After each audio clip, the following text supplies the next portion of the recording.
in a way, because it's not secluded. It's right in the center of so many houses. There is a petrol pump right adjacent to Jammu airport. Right at the wall of the Jammu airport, there is a big fuel station.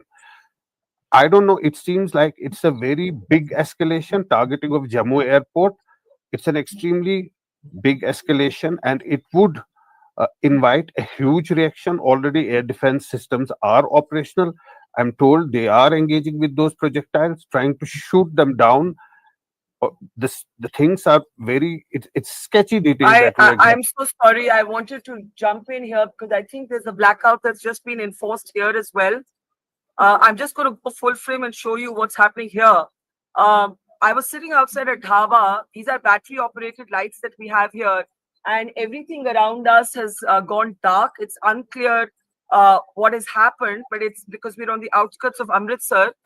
Possibly there are precautions being taken here. Sorry, Zafar, I didn't want to interrupt you, but in case you see me go dark, No, suddenly you'll know why. Okay, go ahead. Yeah. no, Barkha, I was describing the location of Jammu airport. Jammu airport has right Oh, next to thankfully the Jammu. some lights are back here. I don't know if they're generator or what they are, but go ahead. Yeah, sorry, Yeah, Zafar, go ahead. Yeah. I'm saying right next to the Jammu airport is a fuel station.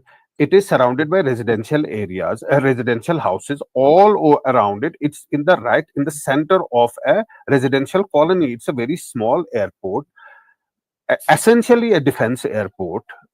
And if Jammu airport is targeted, that means the entire residential area is also the target of those projectiles that are being thrown at Jammu airport. And what we're seeing from these visuals, there are multiple sort of missiles or rockets that have been fired at Jammu airport, and people on the ground are saying that they heard multiple explosions. There is a blackout currently in Jammu, but people say they heard multiple explosions, not just one, two, but multiple explosions. And they all of those explosions happen simultaneously. Now, our sources are telling us that it's very close to the Araspura sector. Araspura sector is the international border, and we've seen this escalation spreading from the line of control to the international border, where artillery fire is being used at the borders. Simultaneously, this airport has come under the attack of missiles and drones from Pakistan, which has put this entire population into an extremely dangerous situation right now. There's a blackout, and it's not just Jammu. I've also told that this has happened at the same time in Akhnur. Now, remember, Akhnur is very, very critical in all of this. Akhnur is it is sort of a point where Jammu region joins with the Pir Panjal region. Now, Pir Panjal is Rajouri and Poonch. It's connected by a Chenab river, Chenab bridge. So, Chenab bridge has always been vulnerable and a target of Pakistan in the past. So, perhaps on one hand, they are targeting the Jammu airport. On the other hand, they are targeting the Chenab. If Chenab is cut, if that bridge is cut, that makes it very difficult. Now, these are all things that are happening here, Akhnur and Jammu. And remember, Udhampur is the headquarter of the Northern Command. Udhampur is the main military center in Jammu and Kashmir in northern India. So, obviously, this is taking this escalation to an altogether higher level. At the moment, you can see these pictures. These are pictures, these are houses, as I was saying, residential houses, just outside Jammu to the other side of the wall. Now, somebody has shot it from his house. This is exactly the place in Jammu airport. You see these residential houses. See how much this is. Can we play the sound on this? Could we play this video with sound, please? Could we play the video with sound?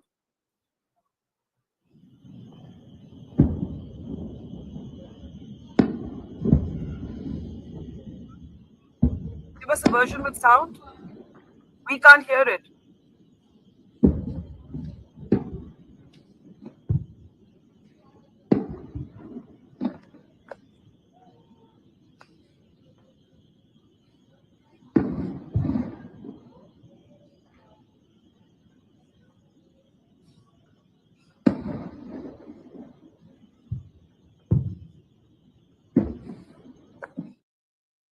Now, this place is called Satwari. It's called Satwari. It's just on the outskirts of Jammu. And we're told that the movement of the drones also near Jammu University. Now, Jammu University is on the other side of the Vikram Chowk of the. It's right in the heart of Jammu city. So as I was saying, Jammu is just 20 kilometers from the international border. Jammu city, it's most closest to international border. Uh, on the other side of international border is Sialkot, and we know that there have been terror camps that have been targeted in Sialkot. So Jammu is extremely vulnerable in all of this region. It has been in the past and it is now, and we've seen clearly manifestation of that. Pakistan really targeting Jammu airport and places in Akhnur, which have always been vulnerable and sensitive. But what has happened over the years? These places become extremely crowded. There are a lot of houses, residential houses in this area of Satwari, where Jammu airport is located, and it's clear that these Okay, videos that I have to come in. I have to come in here. I have information from my source that there has been an attempt by Pakistan. There has been an attempt by Pakistan to attack Jaisalmer. I'm so sorry. I'm taking time to read this because I'm trying to be cogent here. Uh, India has thwarted an attack. India has thwarted an attack by Pakistan to target Jaisalmer. Could we have that updated on our banners? And also, my source is saying that the attack in Jammu is ongoing. It's not done yet. It hasn't been thwarted yet fully. The Indian air defense system is in. I'm so sorry, yes, Zafar. You need to take over from me for a second yes, because I'm getting yes, information. yes, yes, yes. Yeah, yeah, yeah, yeah, yeah. So the situation is that Jammu airport is under attack, and some of the unconfirmed reports suggest that at least two drones have been shot in Jammu near the airport. Now, this has happened closer to Jammu University. That's what we are told, but those are unconfirmed reports. What we can confirm is that Jammu airport has come under attack. It's an airport which is located at Satwari, right on the outskirts of Jammu, in an extremely populous area. There are residential houses all around it. Now it has come under there were multiple explosions that were heard by people in that area, and some of those videos you can see there were drones that were fired at Jammu airport. Now Jammu airport has been closed since last couple of days. Jammu airport has been closed, so is the Srinagar airport, but it's essentially a defense airport. It's always been a very sensitive location. Photography is always prohibited at Jammu airport and at Srinagar airport.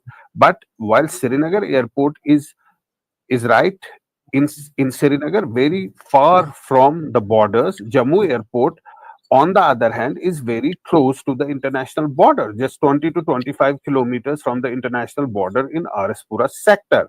So that makes it even more vulnerable. And the thing is that Jammu airport is located right in an urban center. It is not at some secluded area. It is right at a place which is surrounded by residential houses, and that makes it even more complicated. Although the air defense system has been made operational, it is up, and they are thwarting this attack from Pakistan. They're trying to shoot down those I'm projectiles. so sorry. I have to jump in. I have information. We now can say clearly that it is the Jammu airport that was targeted. Just a second. I'm going to have to take this call. So, Zafar, if I may say that, yeah, having landed at Jammu airport dozens of times, I do Yeah. agree that it is right at the heart of, where No, people live all and around it. you'll also agree, when a plane lands in Jammu, you get a feeling as if the plane touched the wall while it Yeah, that's right. on the runway. It is so small. It feels one gets a feeling that it's reached the end of the airport at the wall. It is a very Yes. small airport. There were many proposals to move this Jammu airport in a different location. They tried to do some sort of an expansion, but since the area is very limited, there's not much scope of an expansion. It had to be relocated to a different place. But for the moment, the situation is that Jammu airport is a defense airport and very close to the international border. That's always made it vulnerable. Yeah, so, Pakistanis are no respecter of not having civilian casualties, not having collateral damage. Look at what they've done in Punch, uh, shelling even a Gurdwara and killing so many civilians. So they wouldn't care. But I completely agree that the focus here doesn't seem to be Jammu city. It seems to be particularly the airport. And Right. if I may tell you, I'm going to do a little bit of a reporting myself. While we came on air, while we were talking to each other, I messaged two of my friends in Jammu to find out what is happening. I'm just going to read out one message to you. Yeah. Yeah. It says total blackout as precautionary measure. Sirens blowing. We can hear blasts and Yeah. can see Yeah. drones in the sky. So City now area I, is yes. I've been told that it is basically I'm so sorry. swarm drone attack. It's a swarm. Zafar, hold on. Can you all hear me? Okay. I was just talking to a source, which is why I had to leave this live programming.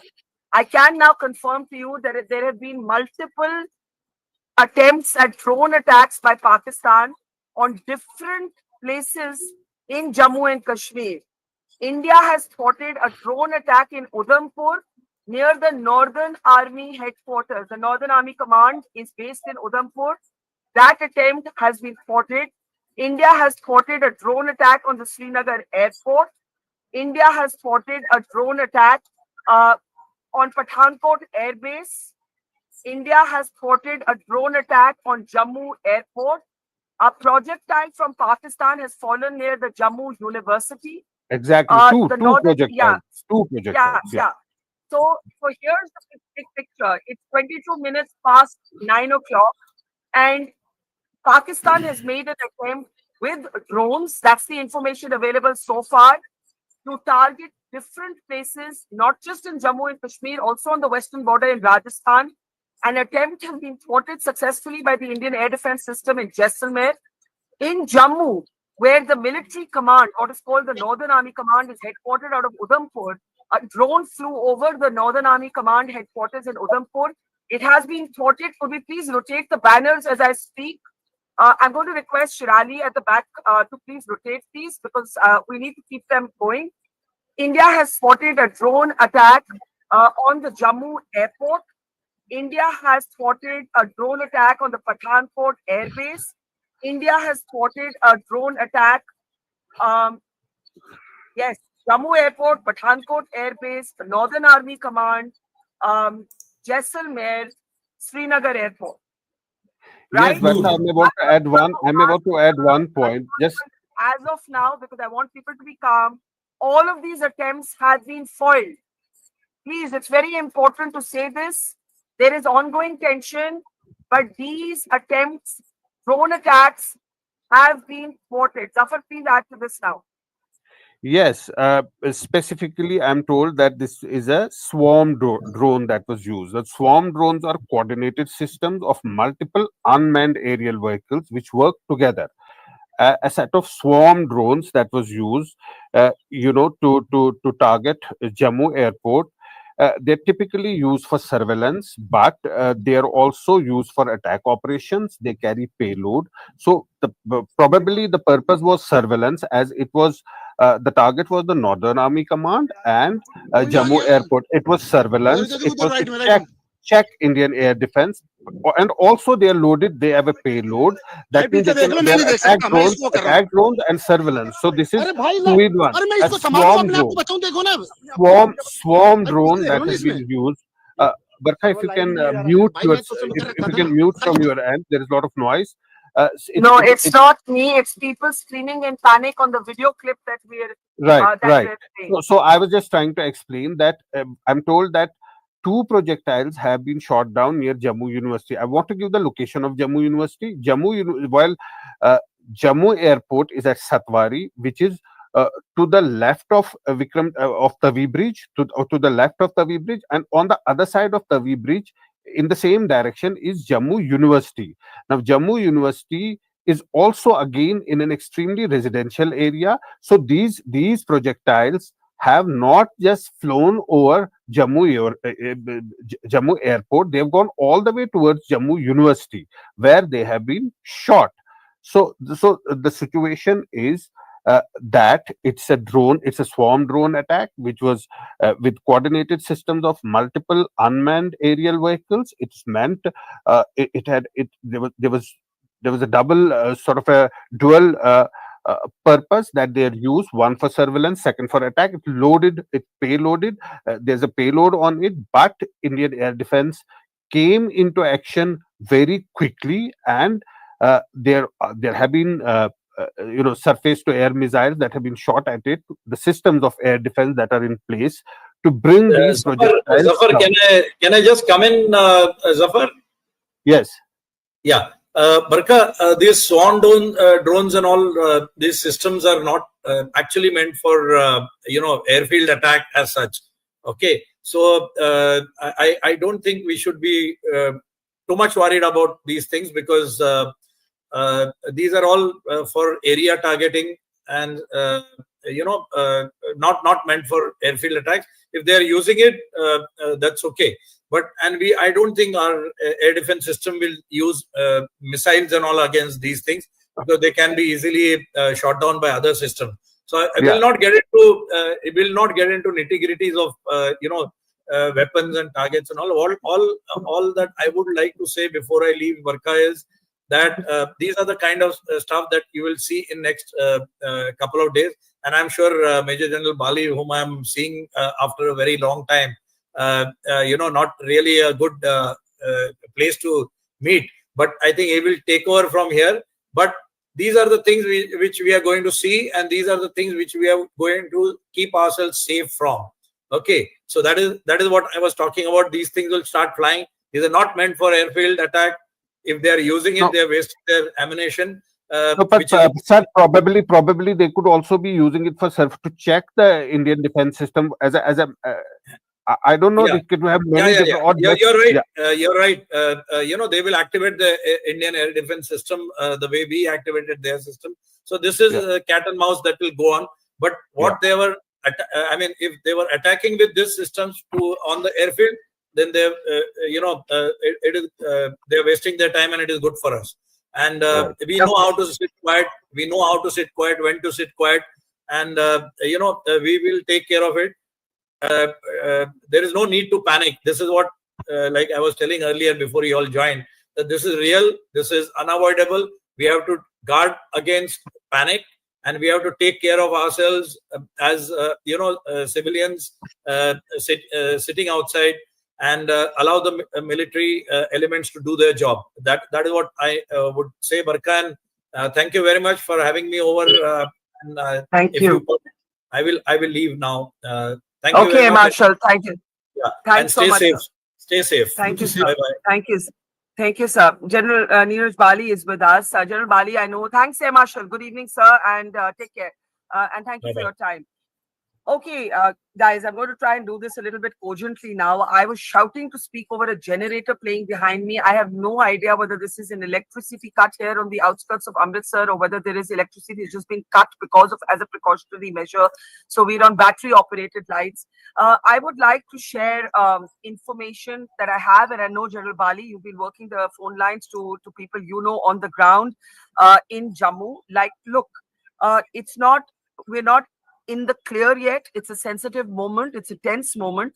But so far, no attempt by Pakistan has succeeded. It is important to say that as of now, what we do know is that the Jammu airport was targeted. The Jammu airport was targeted. It came under attack by Pakistani drones. That attempt, according to our sources, has been thwarted. It's ongoing, but it's been thwarted. There has been an attack at the Srinagar airport, also thwarted. There has been an attack on the Pathankot air base, also thwarted. A drone has flown over the Northern Army Command. That is the supervisory sort of military headquarters in Jammu and Kashmir in Udhampur. That has been neutralized. A drone has been thwarted in Jaisalmer. Everywhere, like last night, the targets are airfields or airports. This has happened after India went in and took out an air defense system in Lahore, and also targeted Pakistan air defense systems and radars in Karachi, in Sialkot, and what am I missing? In Rawalpindi. And why did India do this? India says this was retaliatory. This was a retaliatory for Pakistan's attempt to make similar coordinated multiple missile and drone attacks uh, in a series of cities, including Amritsar and multiple other points in Punjab. General Bali, it's over to you. What's going on? If you would recall, yesterday when we were trying to analyze as to what might happen next, and we had tried to narrow the field of what they might do, some of this was precisely what we were saying. The attacks which will follow will be standoff attacks. They will not be restricted to, or they will definitely not focus population in the Kashmir Valley per se. I'm not including Jammu in it, Kashmir Valley, because they've already done damage with their own kind of reputation in Kashmir. So they are going to widen the theater of operation. This is, unless we know what they've actually achieved, and frankly, till now, from what I'm hearing from friends on ground, my civilian friends, everyone seems to be thinking that it is purely aimed at the Jammu airport. It is not targeted the city. Of course, the point we were making earlier, that Jammu airport itself is, it's surrounded by population, so you may not avoid collateral damage. But as of now, dramatic as it sounds, it looks performative to me. Let us see. Let's wait and see what happens beyond that. But it's definitely escalation. There's no gainsaying that. It's definitely escalation. I don't think they've learned they've clearly understood that they are not responding. We are supposed to be retaliating. We are the ones who are retaliating, and they're just carrying on, with the cycle again and again. So let's wait and see what happens in the next couple of hours. Just a Yeah, Zafar, do you have any Yeah, updates? just a small addition that fresh firing has started in Akhnur and Udi sector. We've been seeing ceasefire violations happening every night for the last 13 days. It started again in Poonch. I just got a message on my phone that this firing has again resumed rather in Poonch. There's a lull during the day and it resumed through the night. I was in Udi sector today. I can tell you that people are really scared. Their houses have been damaged, and one of the shells, in fact, has landed very close to a power project, on a house very close to a power project in Uri. So, situation is very, very tense out there. These are long-range shells that are being fired from Pakistan. Of course, artillery is also being used, and these people are now being evacuated. They are taken to college. There have been camps that are being established. This escalation at the line of control has gone to a different level. Since 2003, we saw many ceasefire violations in between, but we never saw such sort of an escalation. The place that I was there, it was many, many kilometers from the line of control where the shell has really dropped. So they're just taken this escalation to a different level, and this is happening every night. It's again resumed in Poonch as well as Uri sectors right now. General Bali, you say that you feel is performative, something that they can take back to their people as getting off the ramp for Operation Sindoor. But the point is that when Pakistan attempted this last night, we went in and we hit their air defense system in Lahore, and we also hit them in Rawalpindi, which has got to hurt. Given that it's the army headquarters, we also hit them in Karachi, Sialkot. So India will respond to this, and it will respond hard. Well, I suppose so, yes. That's why I keep saying that. Let's see. See, if you heard Mr. Vikram Misri's exact words when he was asked this question, what will India do next if Pakistan again acts? He said, "We will respond in the appropriate domain." That's the word he used, which means we will use the appropriate amount of force based on what really happens to us. So that's why I'm again and again harping on the part of how much damage and what really is going to happen. But having said that, there is no doubt that we will respond. This is not going to go unanswered. This is really a brazen escalation and repeated escalation. So it's not going to go unanswered for sure. But what exactly do we do? How much do we do? I think it's early days for us to say that. Okay. I mean, I guess what I'm asking you, General Bali, is this: that India even today said that it is non-escalatory if Pakistan behaves in the same vein. But Pakistan is not behaving in the same way, right? I don't see how this doesn't move up the escalatory ladder. Even if this is a night that ends with, and I hope it does, with India reporting every single attack attempt made by Pakistan, and that is ongoing. Jammu Airport, Srinagar Airport, Pathankot Air Base, Jaisalmer Airfield. A drone flew over the Northern Army headquarters in Udhampur. A projectile has landed from Pakistan near the Jammu University, and so on. These are multiple attempts at attacks, just like last night. And there is now also, by the way, a complete blackout where I'm sitting in Amritsar. And that's SOP, that's standing operating protocol in these situations. How does this not ratchet up? How does this not go higher? Are you saying that India will not retaliate? No. India will definitely retaliate. India will definitely respond. I was only repeating what the foreign secretary said. We will respond appropriately based on what Pakistan brings.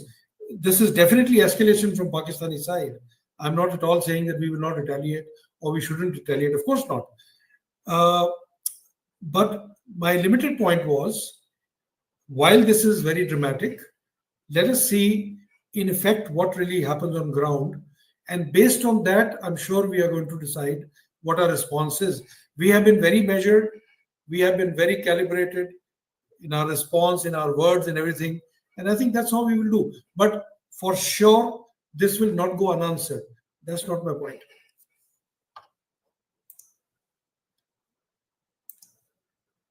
I'm so sorry. I keep muting myself because there's noise. I'm sitting by a roadside on the outskirts of Amritsar, where, by the way, there's a complete blackout. These little lights are our little battery lights on top of our phone, which we're using inside a small dhaba. I want to give you a sense of what's happening on the ground in Jammu, where residents are filming videos. But if you've just joined us, streaks of orange fire in the skies in Jammu, multiple attempts at attacks in Jammu city, where the airport is under attack. That attack has been thwarted so far. A similar attempt has been made with a drone attack on the Pathankot air base. A drone flew over the Northern Army headquarters. A projectile has fallen near the Jammu University. An attempt was made to attack the Srinagar airport. An attempt has been made to target the Jaisalmer airfields. That's been thwarted. We are hearing some reports about action against Pakistan fighter jets. I'm waiting for more details on that. So that's a lot of information is just coming in together. Could we request our producers to give us a few videos from the ground? We have a lot of them and we haven't managed to look at them. Let's take a look.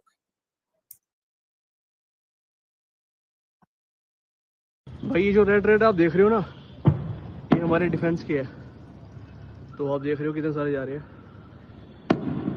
ये main हमारी छन्नी city है, Jammu main में हो रहा है ये। तो देखो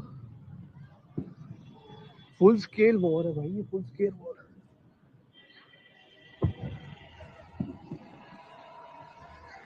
लाइट अभी बंद हो रही है भाई। पाकिस्तान इंडियन आर्मी को पूरा सपोर्ट है, पूरा। खत्म कर दो सालों को। लाइट्स बंद हो गई, देखो साइड लाइट्स बंद हो रही है। तो भाई जो भी लोग JNK के बाहर रह रहे हैं, इस वीडियो को ज़्यादा से ज़्यादा देखो। ये कारियाना हरकत है पाकिस्तान की। देखो पूरा ब्लैकआउट हो गया। ये मेन सिटी है भाई, ये नीचे एयरपोर्ट है। जो हमारा इंडियन आर्मी का एयरपोर्ट है ना, ये रेड वाले वहाँ से निकल रहे थे अभी। और ये बीच में इनका मेरा ख्याल से कोई फाइटर जेट आया होगा, तो उसी को रिटेलिएट कर रहे थे।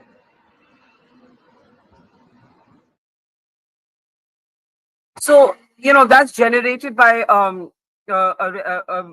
resident.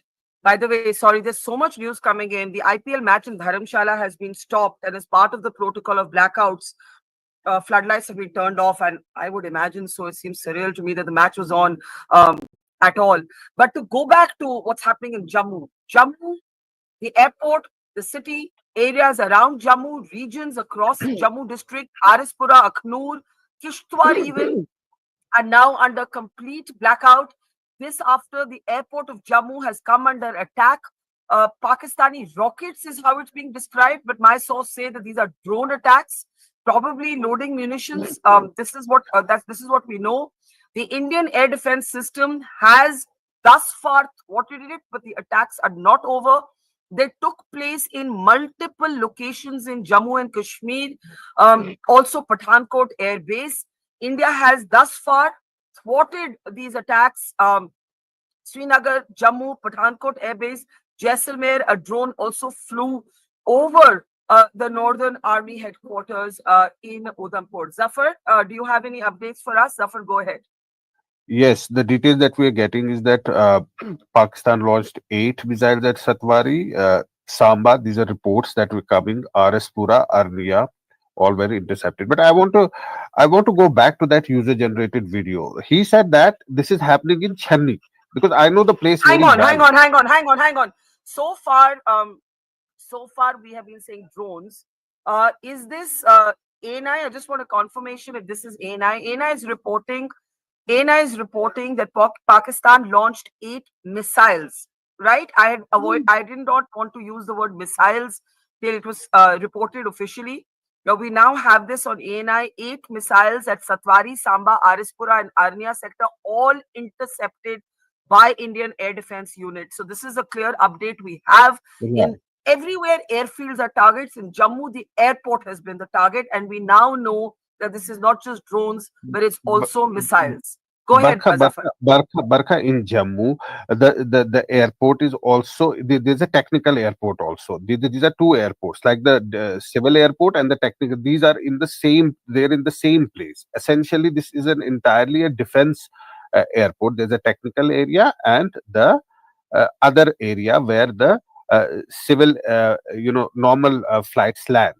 In the technical area, it's the military flights that land. But I was talking about the user-generated video. He said that we're seeing this in Channi. Now, this place, the distance between Satwari and Channi is not less than 10 kilometers. And in between, there is Jammu University. At about 5 kilometers from Satwari, between Satwari and Channi is the Jammu University where one of the projectiles has been shot down. So this is a big area all across Jammu city that this activity is happening. This is not just happening in Jammu; it's happening in a uh, area spread over 10 kilometers because that is the distance between at least the distance between Satwari and Channi. Zafar, keep going. I'm just trying to confirm some Yes, news. General Bali, do come in yes. with your comment. Yes. So I was just saying that Jammu has always been vulnerable. Jammu now if you go ahead of Satwari, you go ahead of Satwari and it is Arispura. Actually, Arispura is the border, is the international border. Those big fields, and then is the border fence. So in Arispura there is Abdulia, there are other sectors, there is this border octroi post, there are many other areas, and then on to the other side towards the right, if you move a bit towards the right is the Arnia sector. Now Arnia sector has been in the past targeted several and multiple times by Pakistan, Arispura and Arnia. And today, according to the details, it was also Arnia which was targeted. Arnia again in the international border, and ahead of Arnia is the Akhnur sector. So it is all going on in this area. Arnia, Akhnur, Jammu, Arispura, and ahead of that, when you go to Chenab, you go to Naushera, you go to Poonch. Poonch is Meender, Poonch is uh, Poonch proper, and then there are other areas of Poonch. So this particular stretch has been repeatedly targeted by past. This is a pattern by Pakistan. It's been happening in the past also. Earlier, there used to be ceasefire violations or at the line of control, but we saw that pattern changing a few years ago. Those ceasefire violations started to happen more at the international border. Now it is something to do with the population profile because international border borders Jammu, and if you go, the international border is 200 kilometers. It is all in the Jammu region, not in the Kashmir region. While the line of control starts from Pargawal and it goes on towards to Poonch and Rajouri and all in the Kashmir Valley, Udi, Kupwara, so 700 kilometers of line of control. But this specific stretch, particularly Jammu city, has always been vulnerable and has always been on the target, and that's precisely what we're seeing happening today. So this is the situation that has been developing, that Jammu airport has come under attack. Multiple rockets or drones have been fired at the Jammu airport. Indian air defense system has swung into action and they have thwarted this attack at Jammu airport. These are the details that we have. And one of the one of the projectile has been dropped down, has been shot down at Jammu University, which is about a few kilometers from Jammu airport, which is at Satwari, and Jammu University is 4 or 5 kilometers away. And then these user-generated videos were they were talking about a place called Channi, which is at least 10 kilometers from Satwari. So the situation is very tense in Jammu, and it's not just Jammu but Udhampur also. Now Udhampur again, Udhampur is the center where the biggest army headquarter in JNK, this is the Northern Command, is in Udhampur. Then there is 15 Corps in the Kashmir Valley and 16 Corps in Nagrota. But Udhampur is the main where the army commander actually, office of the army commander is in Udhampur. So that is very significant. It's a big escalation. If a drone or a rocket flew over Northern Command, it's a very big escalation because that is the main center of the army where the army commander's office is.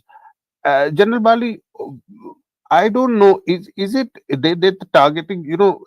As you were saying, this performative. It could well be, but again, they have picked up these spots: Jammu Airport, Northern uh, Army, Northern Headquarter, and Akhnur, of course, because of its strategic importance, because Akhnur is the area where international border ends, and there is a small bit which is Pargawal. Now, in Pargawal, there is a bit of international border, and it's exactly where from the LOC starts. Extremely significant. This is this chicken neck. I've been to this place several times. It is surrounded by a huge water body. It's surrounded by a huge water body in Pargawal, and there are many occasions where people had to move from Pargawal and go to safer places. They have to migrate whenever there is ceasefire Yeah, Taffer, violation. sorry, I'm sorry, I'm going to have to interject here. Um, uh, I just want, we've got a bunch of images. We've got a bunch of images that are coming out to us from Jammu. We're also hearing leaves have been cancelled. Schools are now shut. Punjab, Haryana, Rajasthan are among the states on high alert. So I think, as Air Marshal was saying, this is not a mock drill now. This is real. It's inevitable. It's happening. In Amritsar, late last night, where I'm sitting right now, when we saw or we heard these explosion sounds, initially, General Bali, what was said was, oh, this is a drill, because it was the only way I think that people could be calm. And now we know that it was Pakistan trying send in missiles and drones targeting airfields and airports. Could you talk a little bit about why airfields and why airports? General Bali, I can't hear General Bali. Can we unmute him, please? Okay, yeah, I'm back. So first of all, I must say that when we began discussing this, when the situation was beginning to evolve, I used the word performative a couple of times. I think I'm going to change my mind as we go along because this seems to be spreading. This doesn't seem to be limited. It's happening in multiple places. It is definitely they're attacking airfields. It's gone on as far as Jaisalmer on the other end. Where I'm sitting somewhere in Punjab, there's a blackout now. I think it's precautionary. Probably, people are being careful. But the fact is that now there is an apprehension that this is more widespread than we earlier assumed. So, all I can say is that this is a dangerously evolving situation. This is definitely going to get a response. At the end of it, we can take the best counsel of our optimism and hopes that the ground forces don't get involved at some point. But right now, as it is going, Pakistan is no mood to give up its very irrational behavior and continue to expand the theaters, as it were. This is really going a little too far. I'm saying all this with complete clarity that nobody needs to panic. We are not spreading panic here. All right, we are a country which has seen a lot of action before. Nothing has gone out of hand. We're just stating facts. that the theatre seems to have expanded. I want to talk a little bit about that, right? One of the things we were discussing after Operation Sindoor is could there be a multi-sector kind of conflict that evolves? And Pakistan is now playing this well beyond Jammu and Kashmir. General Bali. It is primarily still focused on JNK, but also Punjab, where I am, where, like you said, there's a precautionary blackout where you are in Chandigarh. There is a blackout here where I am, right outside Amritsar. And airports and airfields, even as far as Jaisalmer in Rajasthan, right, have come under attack. What is Pakistan trying to do? We do know, if you just joined us, that Pakistan tried to launch 8 missiles at the following places in the Jammu region: Satwari, Samba, Arispura, and Arnyan. All were intercepted by Indian air defense units. I have some visuals from the ground, but I just want to get a response from you, General Bali. Yeah, quite clearly, this actually is very irrational. This flies in the face of their repeatedly saying that they don't want to escalate and so on. They are escalating in a very big way. If it was performative, as I was saying earlier, it would have been probably restricted to Jammu or one odd place. But it's going right from Srinagar to Akhnur to Jammu to Punjab to right down to Jaisalmer and so on. And it seems to be going on and on. So I think somewhere in their minds, they are prepared to take the threshold to a higher level. I cannot see how they would be comfortable or happy with a proper war, much as their defense minister said that today in one of the TV programs. I think on Sky TV, I heard him say that we will probably have to be ready for a all-out war because we don't want to be caught with a guard down. But I thought that was just a statement. But having said that, I think they are taking the threshold further up. They obviously feel stung by what happened to their air defense system in earlier in Lahore. By the way, in the same television interview, he was repeatedly asked by the interviewer that was any Chinese equipment involved, and it was very interesting the way he was squirming, and he completely dodged that question. So maybe they've been stung by those attacks on their cities. But whatever it is, this definitely expands the operations and will definitely get a proper, appropriate response. It's great to see you here. Thank you for watching our work. Sorry, sir. Technical snafu there. Go ahead. Yeah. No problem at all.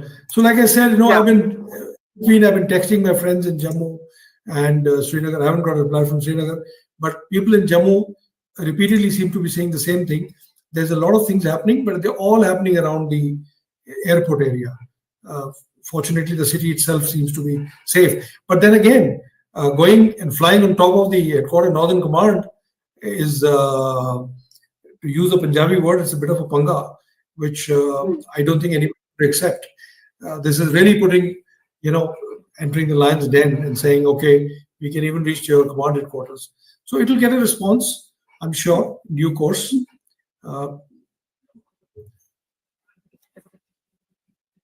I want to play out some images from the ground as we keep this conversation going. Let's take a look at some of the images that are coming in from the ground.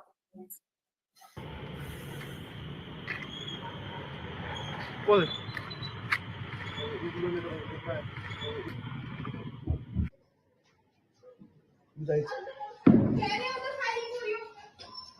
नहीं हो रही है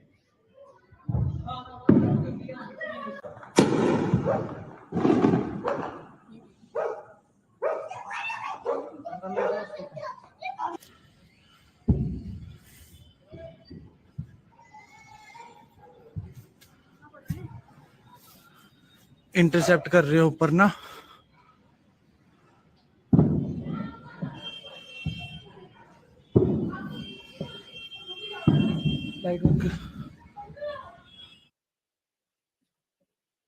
That will give you a sense of the tension. I want to play it one more time because I really think it gave us a sense of what's happening on the ground in Jammu. Let's play that video once again. well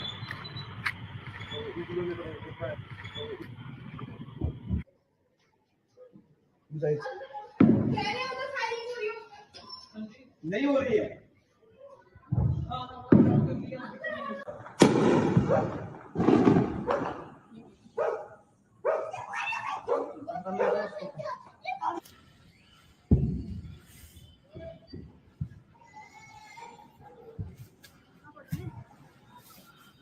intercept कर रहे हो ऊपर ना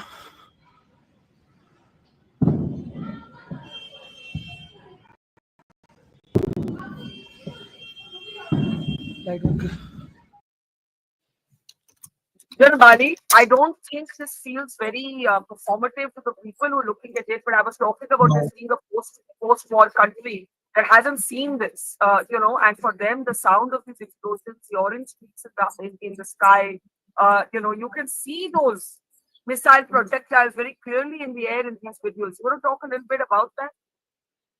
This takes me back to my childhood. 65, I remember something, but 71, I definitely remember this happening. Well, I absolutely stand corrected. This is not performative. This is real. They are trying to make a statement it's not a narrative that they are coining. They are actually making a statement that needs a response. And like I said, it is their calculation, perhaps miscalculation. They can keep raising the threshold and somehow at some point it will stop on its own. It probably won't. That's where it is. I really have nothing much more to add to this. But this is very brazen. It is irrational in more ways than one. But quite clearly, they think this is what they need to do. This is not the time to talk about bigger stuff about what Asif Muri is doing and what is his, Yeah. consolidating his place.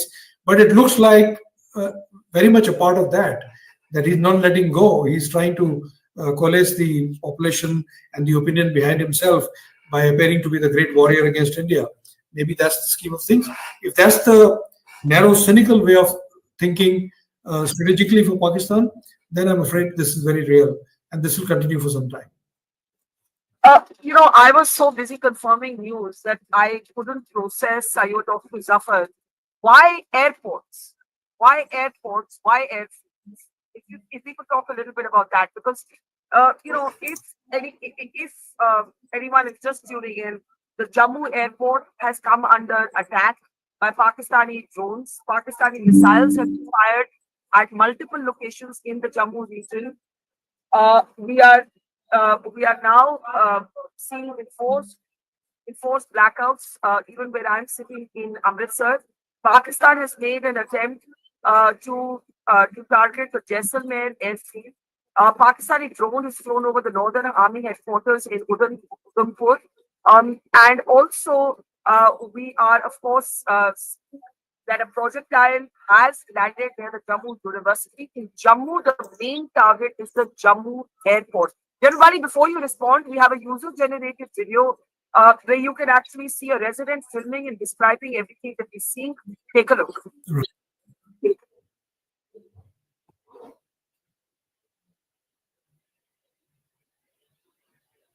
ये जो red red आप देख रहे हो ना, ये हमारे defence के है। तो आप देख रहे हो कितने सारे जा रहे हैं। ये मेन हमारी छन्नी सिटी है, जम्मू मेन में हो रहा है ये।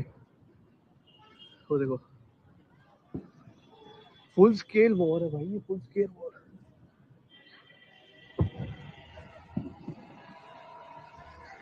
लाइट अभी बंद हो रही है भाई। पाकिस्तान इंडियन आर्मी को पूरा सपोर्ट है, पूरा। खत्म कर दो सालों को। लाइट्स बंद हो गई, देखो साइड लाइट्स बंद हो रही है। तो भाई जो भी लोग JNK के बाहर रह रहे हैं, इस वीडियो को ज़्यादा से ज़्यादा देखो। ये कारियाना हरकत है पाकिस्तान की। देखो पूरा ब्लैकआउट हो गया। ये मेन सिटी है भाई, ये नीचे एयरपोर्ट है। जो हमारा इंडियन आर्मी का एयरपोर्ट है ना, ये रेड वाले वहां से निकल रहे थे अभी। और ये बीच में इनका मेरा ख्याल से कोई फाइटर जेट आया होगा, तो उसी को रिटेलिएट कर रहे थे।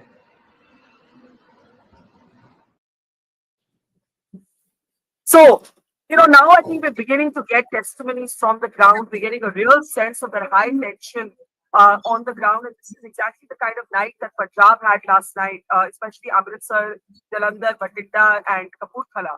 And we had confirmation this morning from our military that Pakistan missiles and drones were targeting airfields in those areas as well.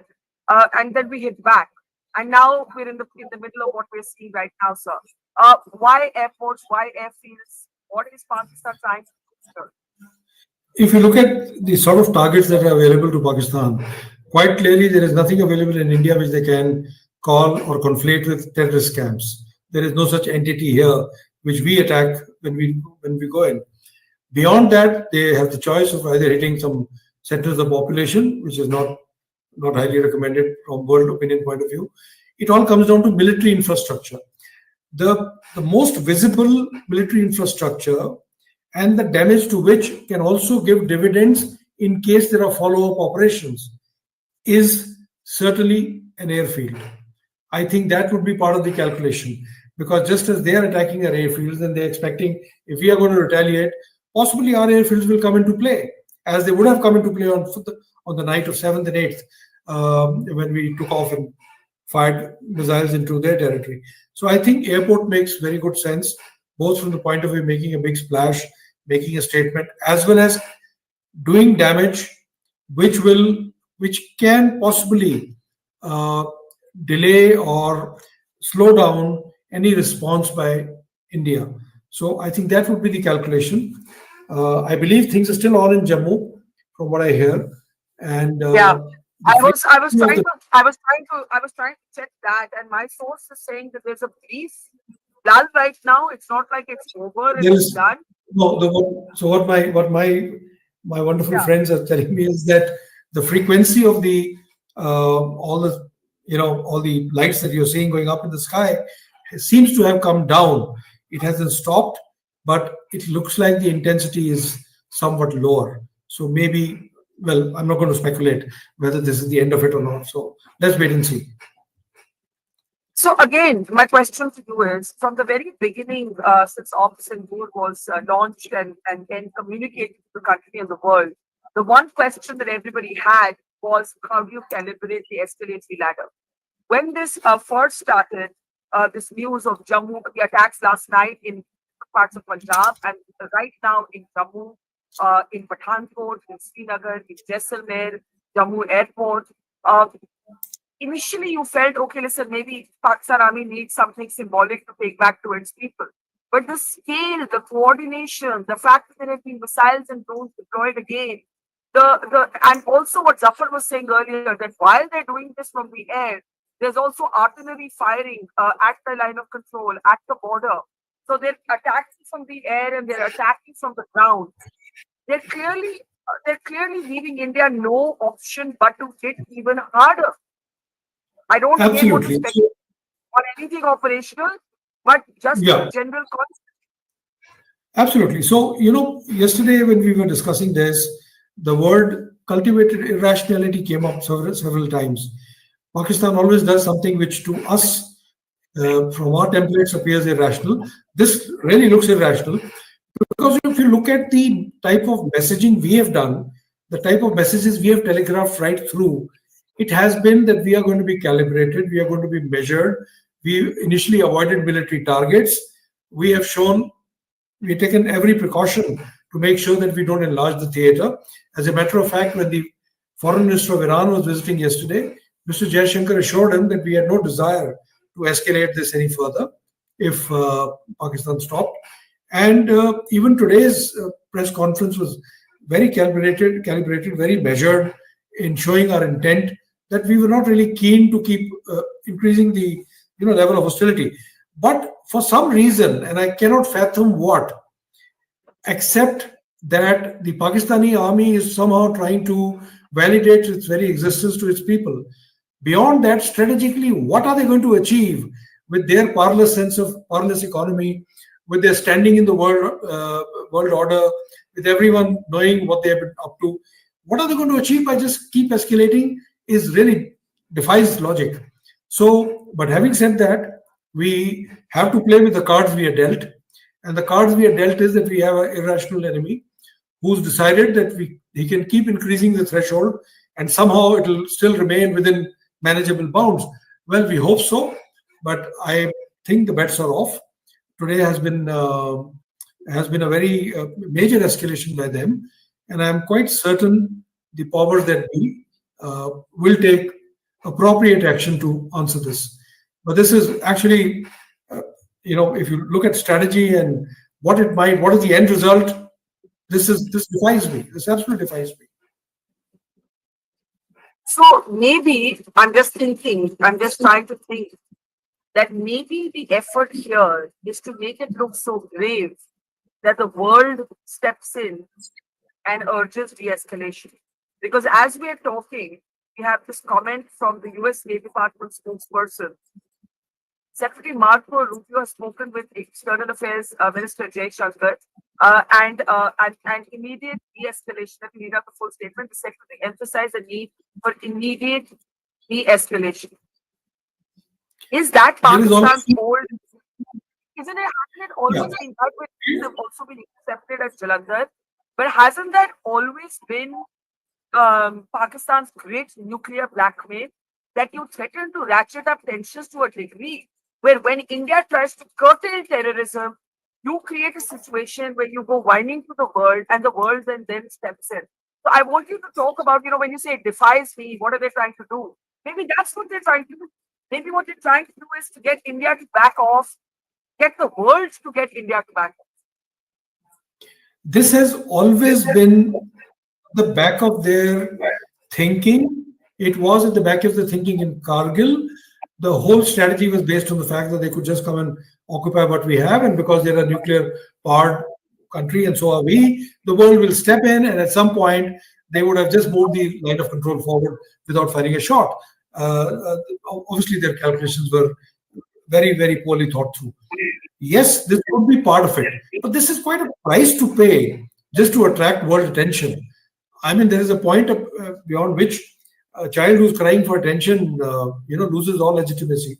This is, I don't know whether that is part of their thinking, to attract the world and say, stop us. But they're the ones who are not stopping. They had an option. They had an option to be performative and then, say, stop, like we stopped after Baluchistan.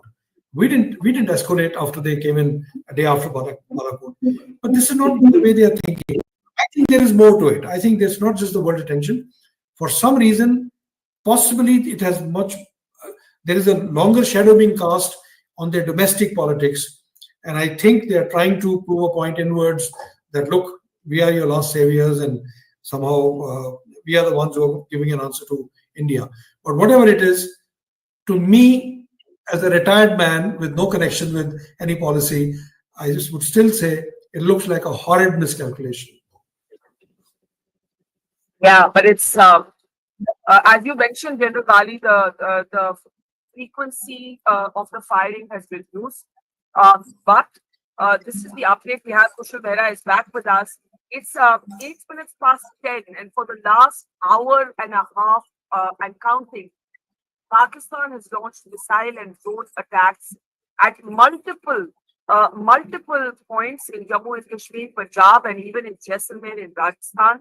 The Jammu airport was targeted. Multiple points in the Jammu region. 8 missiles were targeted at Satwari, Samba, Arispur, and Adia in the Jammu region.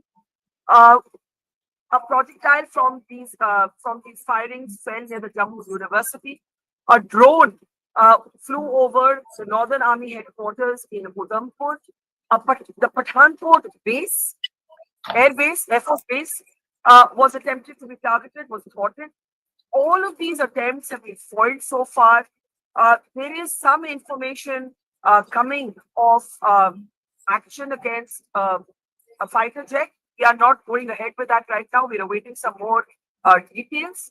But I want to play out some more videos, some more images that are coming in from the ground. Let's take a look with the sound up, please, to get a sense of what is happening on the ground.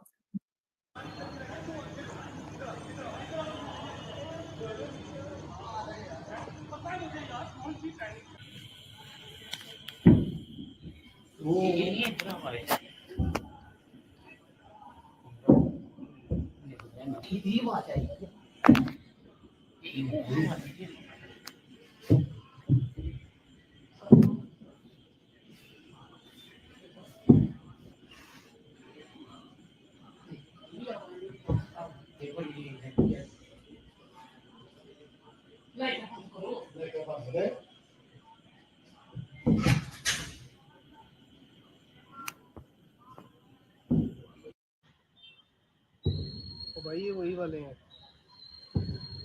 Hmm. हाँ बनाया video सही।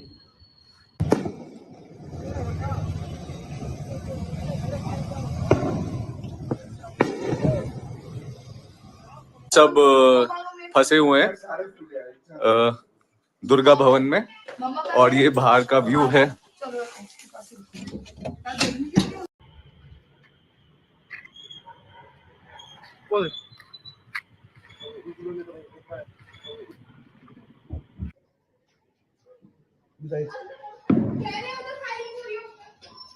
नहीं हो रही है।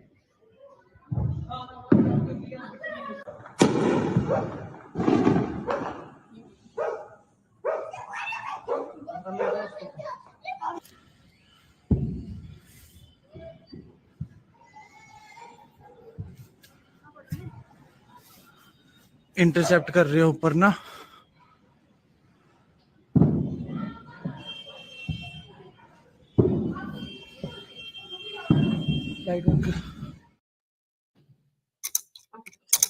As the Air Marshal on our program, Kushal was saying I think an hour ago when you were here, this is real, boss.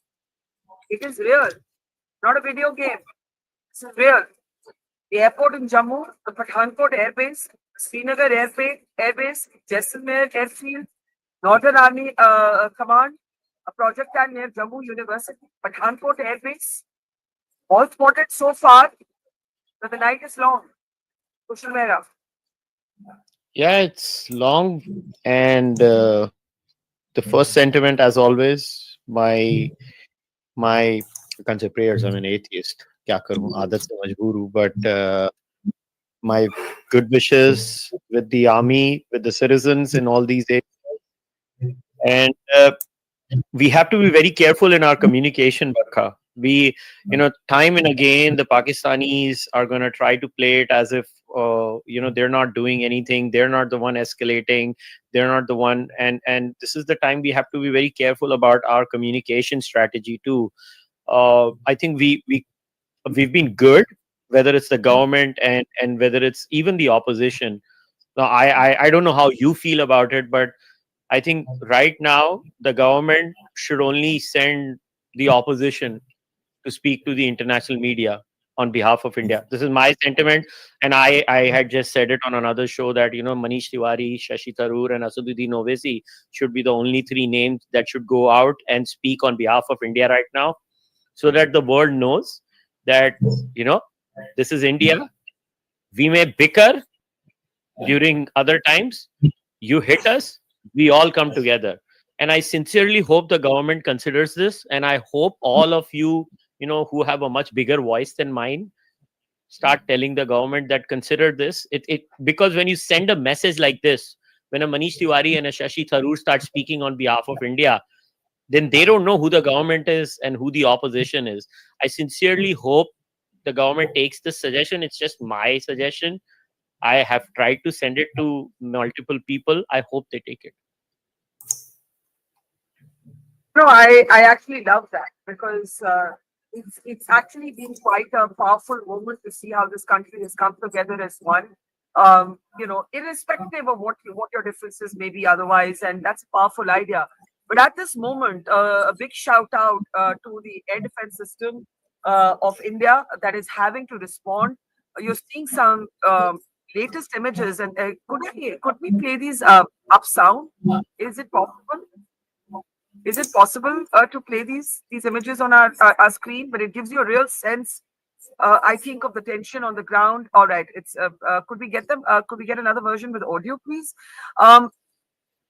Bali, this is serious stuff. Look at that! Look at that! Look at that image. Yes, yes, it is real stuff. Whatever is on fire, obviously, this is very real. This is not performative. This is not just a symbolic statement being made. It is being done by an opponent who feels, or irrationally, I think, that the threshold can go up without there being terminal consequences. There would be consequences for all this.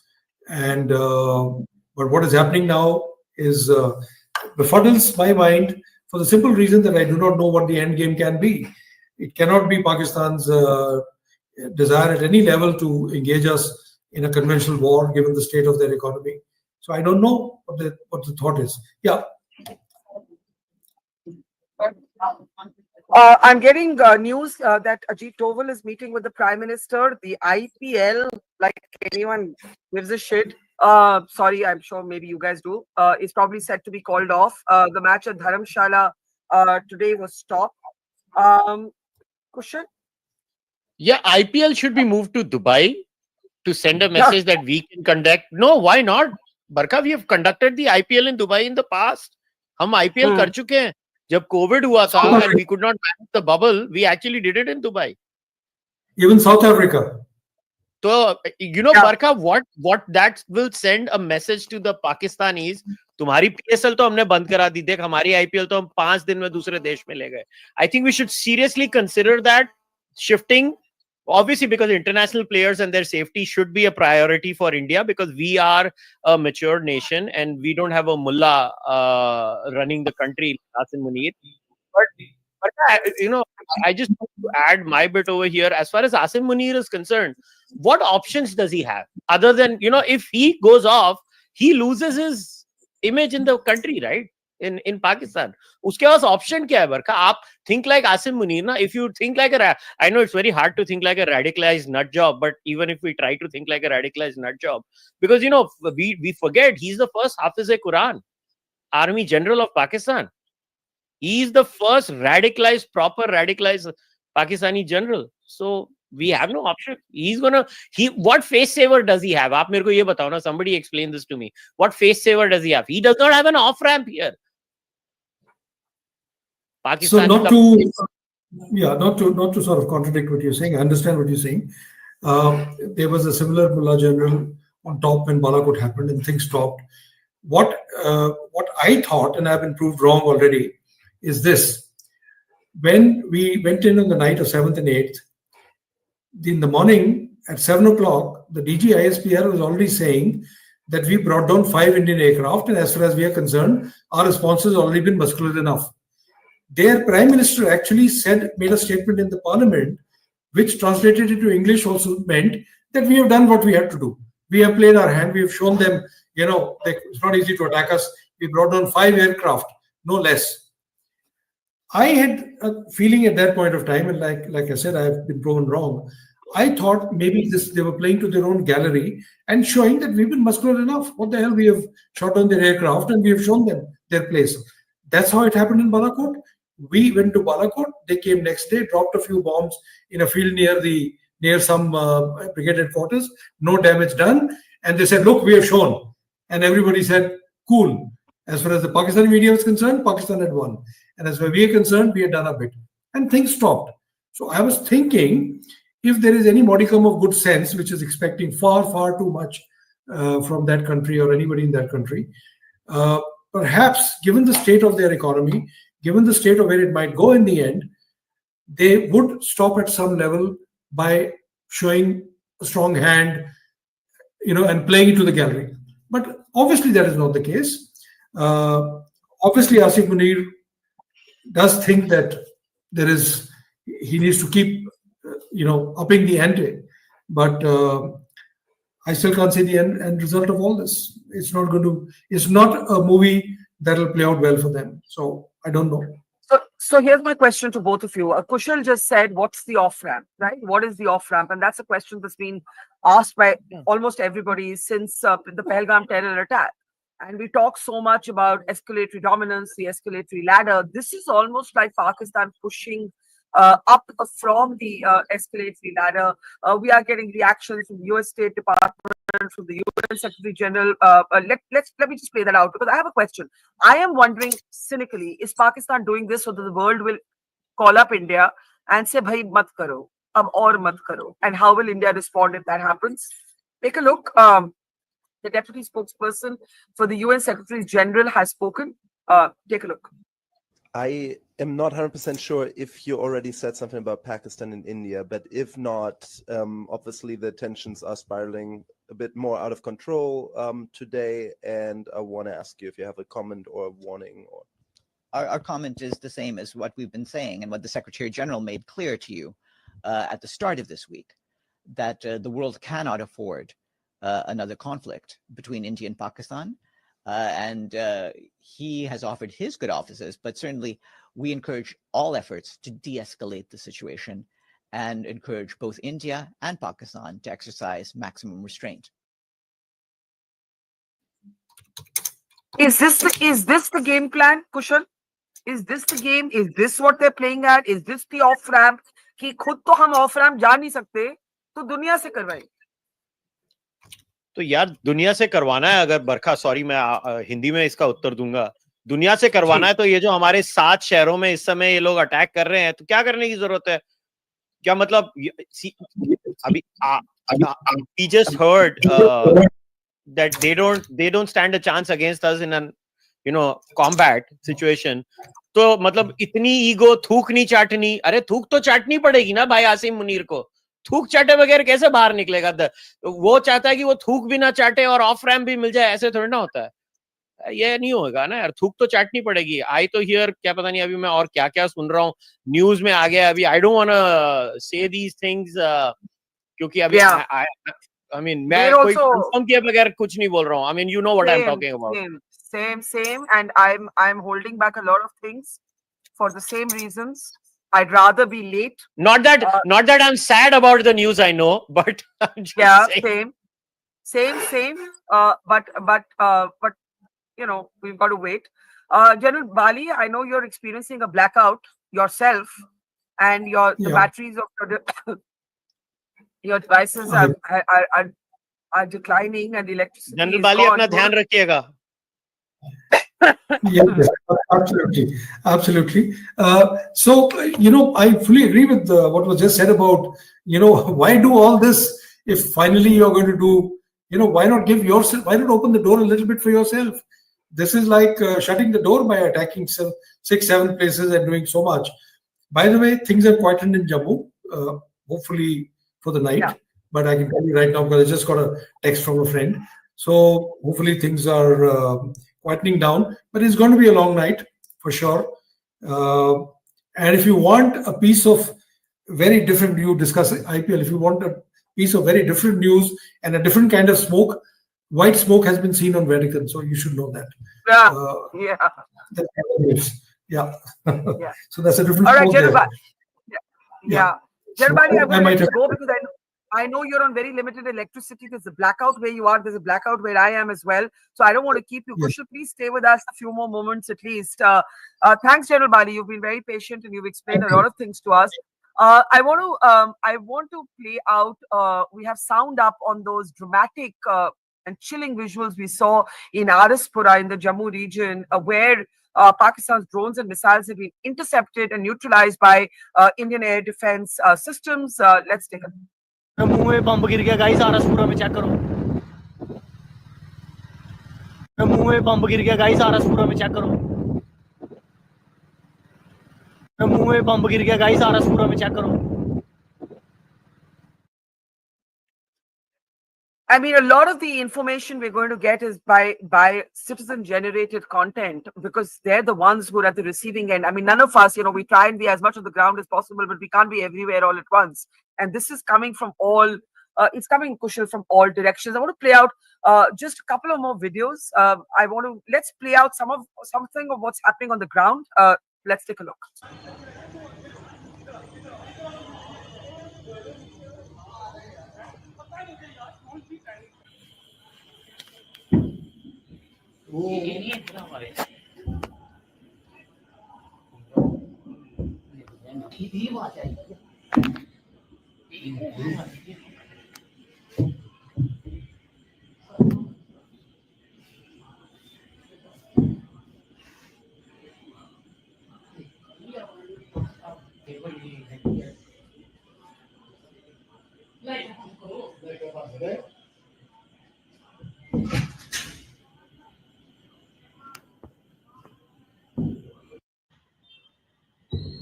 भाई ये वही वाले हैं.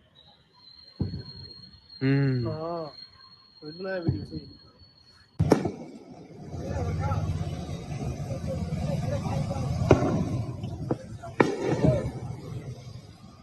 सब फंसे हुए हैं दुर्गा भवन में, और ये बाहर का व्यू है।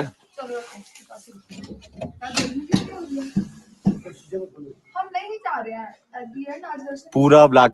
अपने अपने घर पे चले जाए। सब लोग अपनी दुकानों की, अपने घरों की, अपनी गाड़ियों की। भाई ये जो रेड रेड आप देख रहे हो ना, ये हमारे डिफेंस की है। तो आप देख रहे हो कितने सारे जा रहे हैं। ये मेन हमारी छन्नी सिटी है, जम्मू मेन में हो रहा है ये। वो देखो फुल स्केल वॉर है भाई, ये full scale war.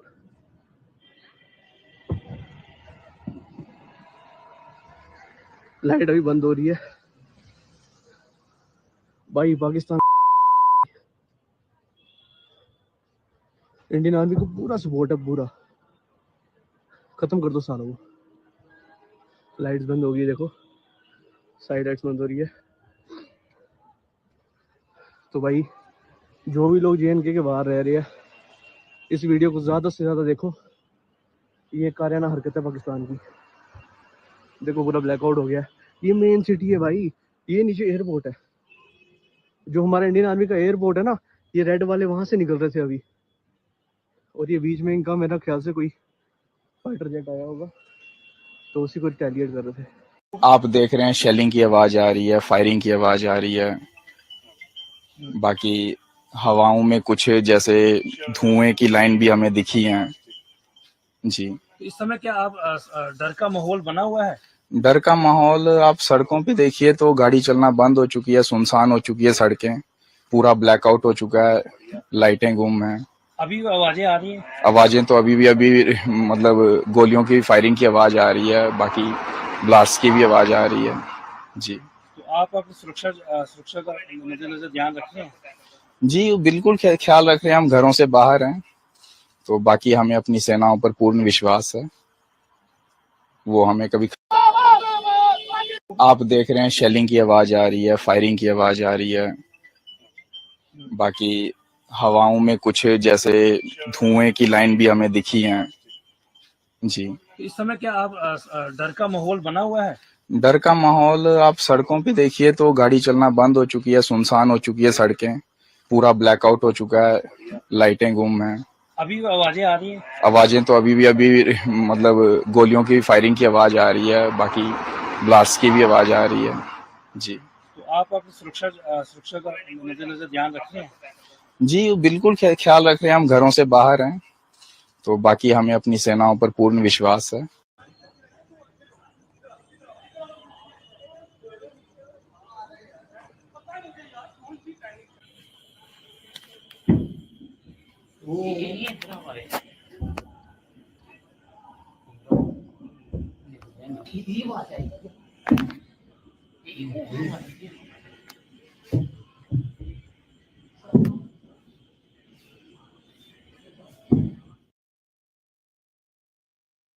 All right, chilling testimonies. There are blackouts now in Punjab, in cities from Chandigarh to Jalandhar to Amritsar, where I am right now. Of course, all across Jammu, the IPL match in Dharamshala suspended. The floodlights in the stadium uh, have gone off.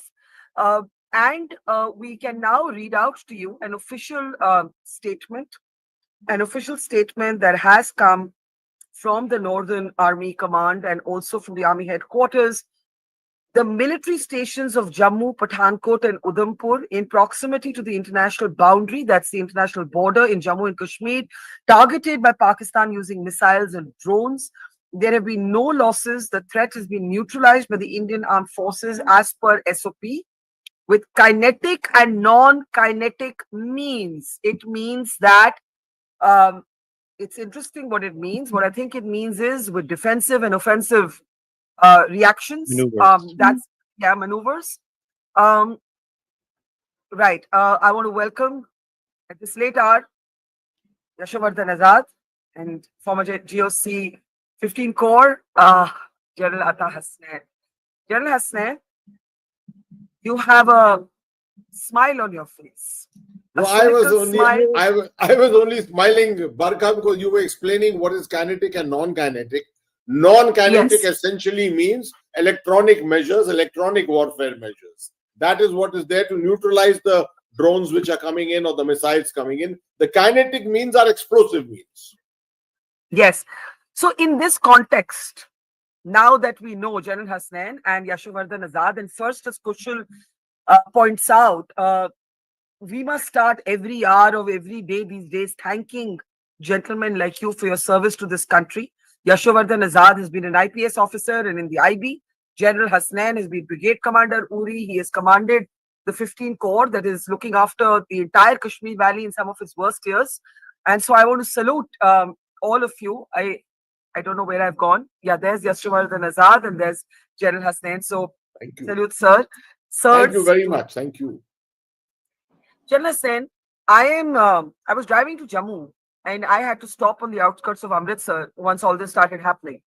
And यहाँ पे भी blackout है. यहाँ कल रात को, as we know, the kind of things we're seeing happen in Jammu happened in Amritsar, where we saw, balls of fire in the sky, explosions. At the time, people were told that it's a drill, but it was the real thing. We now know that through the night, Pakistan launched last night and this evening missiles and drones, and they were intercepted by the Indian defense system that then went in hard this morning, hitting and neutralizing an air defense system in Lahore, but also targeting air defense systems and radars in Karachi, Rawalpindi, and Sialkot. Now, India still emphasized that India is non-escalatory and will not climb up the escalatory ladder provided Pakistan behaves. Pakistan did not behave. For the last 2 hours, and both of you will know this already, Jammu Airport, Pathankot Air Base, the airfield in Srinagar, the Northern Army Command, Jaisalmer, and other spots on the western border, many other places outside of Jammu city, Arispura, Aknoor, have come under attack. Those attacks have been thwarted. And just as you joined, the statement from the military is those attacks have been thwarted with kinetic and non-kinetic means. Could you give us your sense of what's happening, sir? You want me to start first, Barka? Please, sir. Please, sir. Okay. Then we can go to Yashwardhan Saab after that. Right. This is a typical spiral kind of a situation, escalatory situation, which we always anticipated may take off. And all of us somehow continue to apply rationale to the situation. We all said Pakistan doesn't have the means to fight. Pakistan is a much weaker country. The economy is in shambles at the moment. They've got 3 days or 4 days of ammunition. None of this actually applies to Pakistan, as we can see. We saw this in Kargil also at that time. We've seen it repeatedly after that. That the biggest weapon that Pakistan has got in its quiver is actually the doctrine of irrationality. And when you combine that doctrine of irrationality with a personality such as General Asim Munir, who is a Hafiz also, and who is deeply ideological, and who believes in the two-nation theory, and who believes that Hindus and Muslims cannot live together, all this becomes absolutely acidic.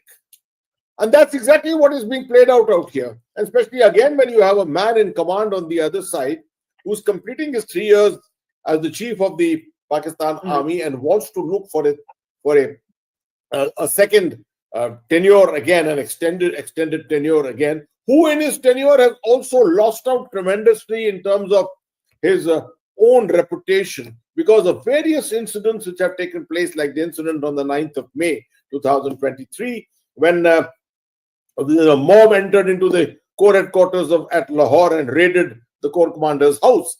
So all this has led to a huge kind of a self-esteem. His self-esteem has been very low. And therefore you find this kind of an irrational acts which he's undertaking, decisions which he's making. It reminds you of none other than Pervez Musharraf. Pervez Musharraf was in the same mold, a typical SSG man.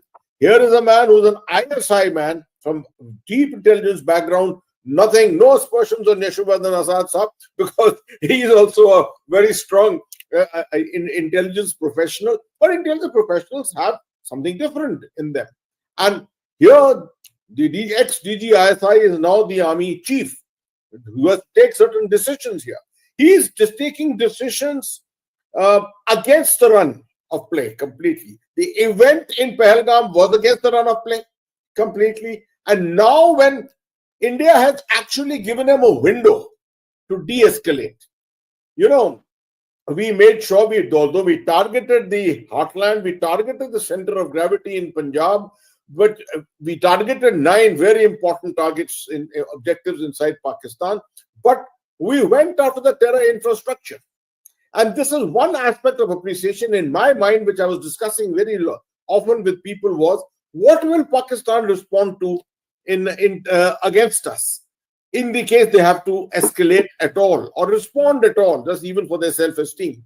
And my conjecture was he will hit Bhatinda, he will hit Bikaner or something like that, and that too only against military garrisons in these areas. Will that amount to almost war?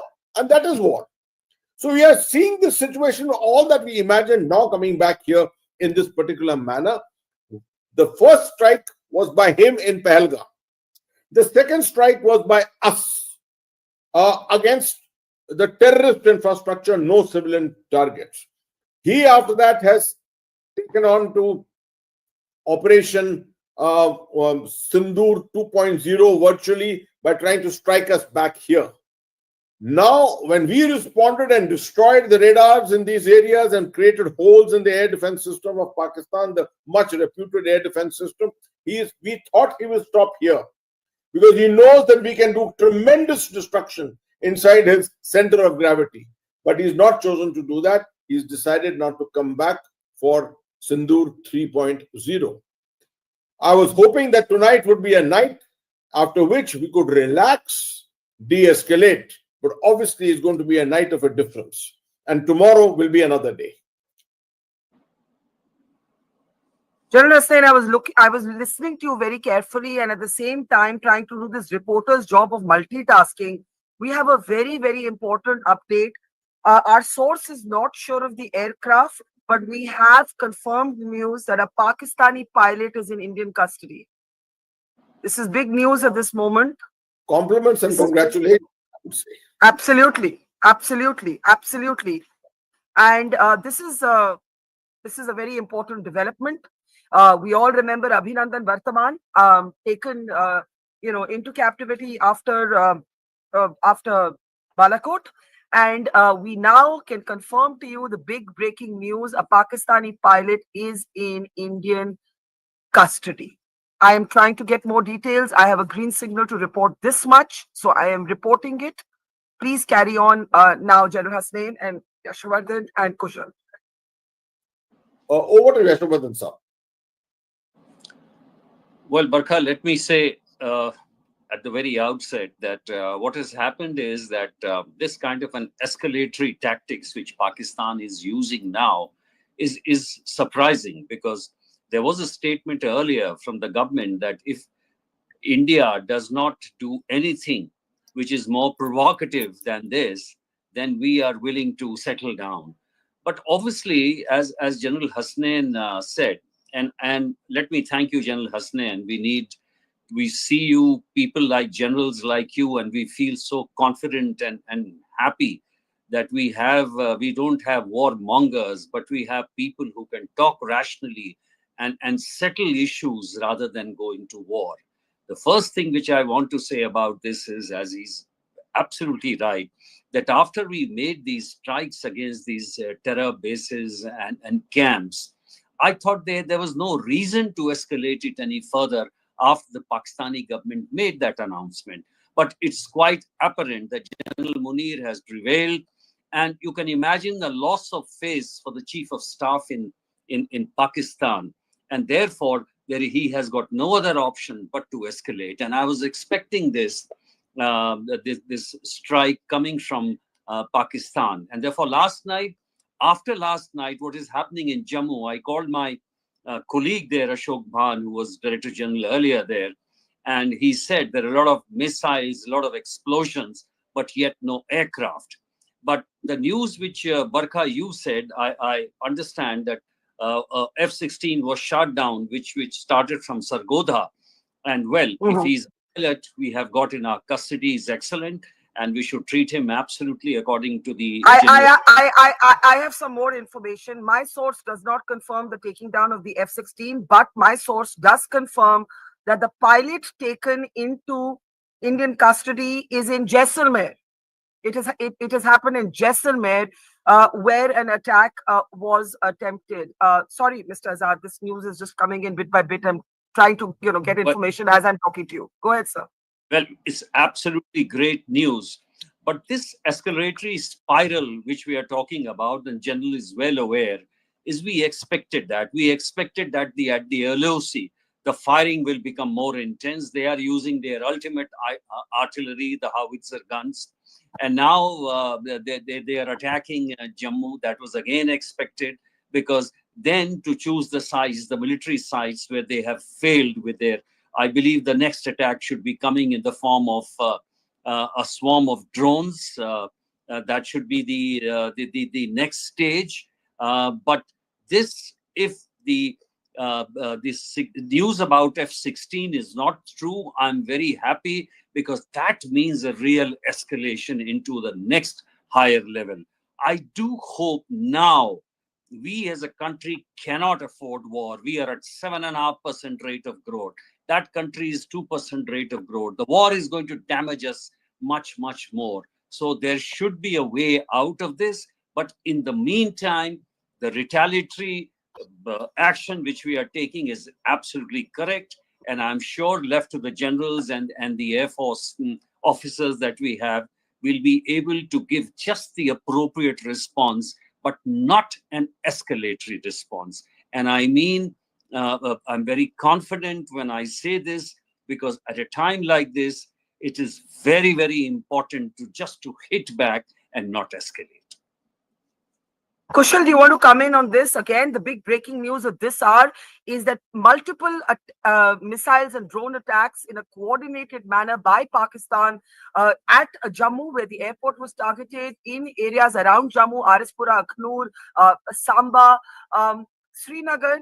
Again, the airport was targeted. Northern Army Command in Udhampur, Jaisalmer, Pathankot Air Base. All of these coordinated missile and drone drone firings by Pakistan have been foiled. And the big news is that a Pakistani pilot has been taken in Indian custody. He was captured in Jaisalmer, where there was an attempt to hit the airfield. Kushal, this is breaking here first. Go ahead. Well, as far as the Pakistani pilot is concerned, I hope we treat him in properly. That's my first response, because you see, we are different people. General Saab hain, Azad Saab hain idhar. I mean, that's our natural response. We're not Asim Munir. We treat our enemy with respect too, and we're going to do that. I hope that happens. I don't want anything bad done to that boy, because he also is serving his country's army, albeit a nut job general running it. But I don't know if you guys saw, this is just now at 10:26 p.m. The Honorable Minister of External Affairs has just said this. He deeply appreciates U.S. commitment to work with India in the fight against terrorism, underlined India's targeted and measured response to cross-border terrorism. We will firmly counter any attempts at escalation. The last line. Now, if this is what the Honorable Minister has said, then you know what's happening next. Now, my question to General Saab in this scenario is, sir, अगर ये नूरा कुश्ती कब तक चलेगी फिर? मुझे यही नहीं समझ में आ रहा है कि ये आसिम मुनीर को ऑफ रैंप, मैं पहले वाले गेस्ट से भी पूछा था, मैं आपसे भी पूछ रहा हूँ, ये भाई जो है हमारा हाफिज कुरान है, जो पागल है, इसको ऑफ रैंप क्या मिलने वाला है? इसको तो कोई ऑफ रैंप है ही नहीं, तो ये करेगा क्या फिर? वही मैंने आपको बताया ना कि इसका जो डॉक्ट्रिन है वो एक डॉक्ट्रिन ऑफ इररेशनैलिटी है। फॉलोअर है ये परवेज मुशर्रफ साहब का भी वही चीज अपना रहा है, thinking that at some stage this whole situation will tilt in his favor. I don't know how he imagines that at all. With a as you just said, 2% growth, what can he expect from the Pakistan economy? Can he fight a war at all? पूरा $650 million का ammunition बेच कर बैठे हैं ये Ukraine को. 3-4 दिन का इनके पास ammunition है. So with all this in mind, I mean, no one can really assess as to what does the man actually want. और ये पहलगाम करा क्यों? Did he think that this would lead to an ultimate advantage? Asim Munir, वो सवाल मेरे दिमाग में भी खलबली मची हुई है कि वो इसने सोच विचार किया. I think he just wants to take this up to a level जहां पर ultimately de-escalation हो. उसको भी मालूम है कि de-escalation होगा, मगर in the process he is shown to be a man who has resisted and shown India its place, not realizing that India is in the process of de-escalation throughout. Doctrine नहीं हमारा de-escalation का है. हम जिन्होंने एक गड्ढा बना दिया है, we made a hole in that air defense system of Lahore and Rawalpindi. उसके अंदर some drone पे drone we could have fired on the general headquarters, but we have rather fired on that stadium. हमें क्या लगी थी इसमें करने? मुझे एक और can I ask one more question, Barkha, if you don't mind? Yeah, please. तो जनरल साहब एक और क्वेश्चन था इसमें. In a scenario like this, now when we look at the air defense systems also, it's quite clear. मतलब हम तो लाहौर में ऐसे मस्ती के लिए चले गए और फिर वो मस्ती को कंफर्म करने के लिए वापस जाके भी वापस आ गए.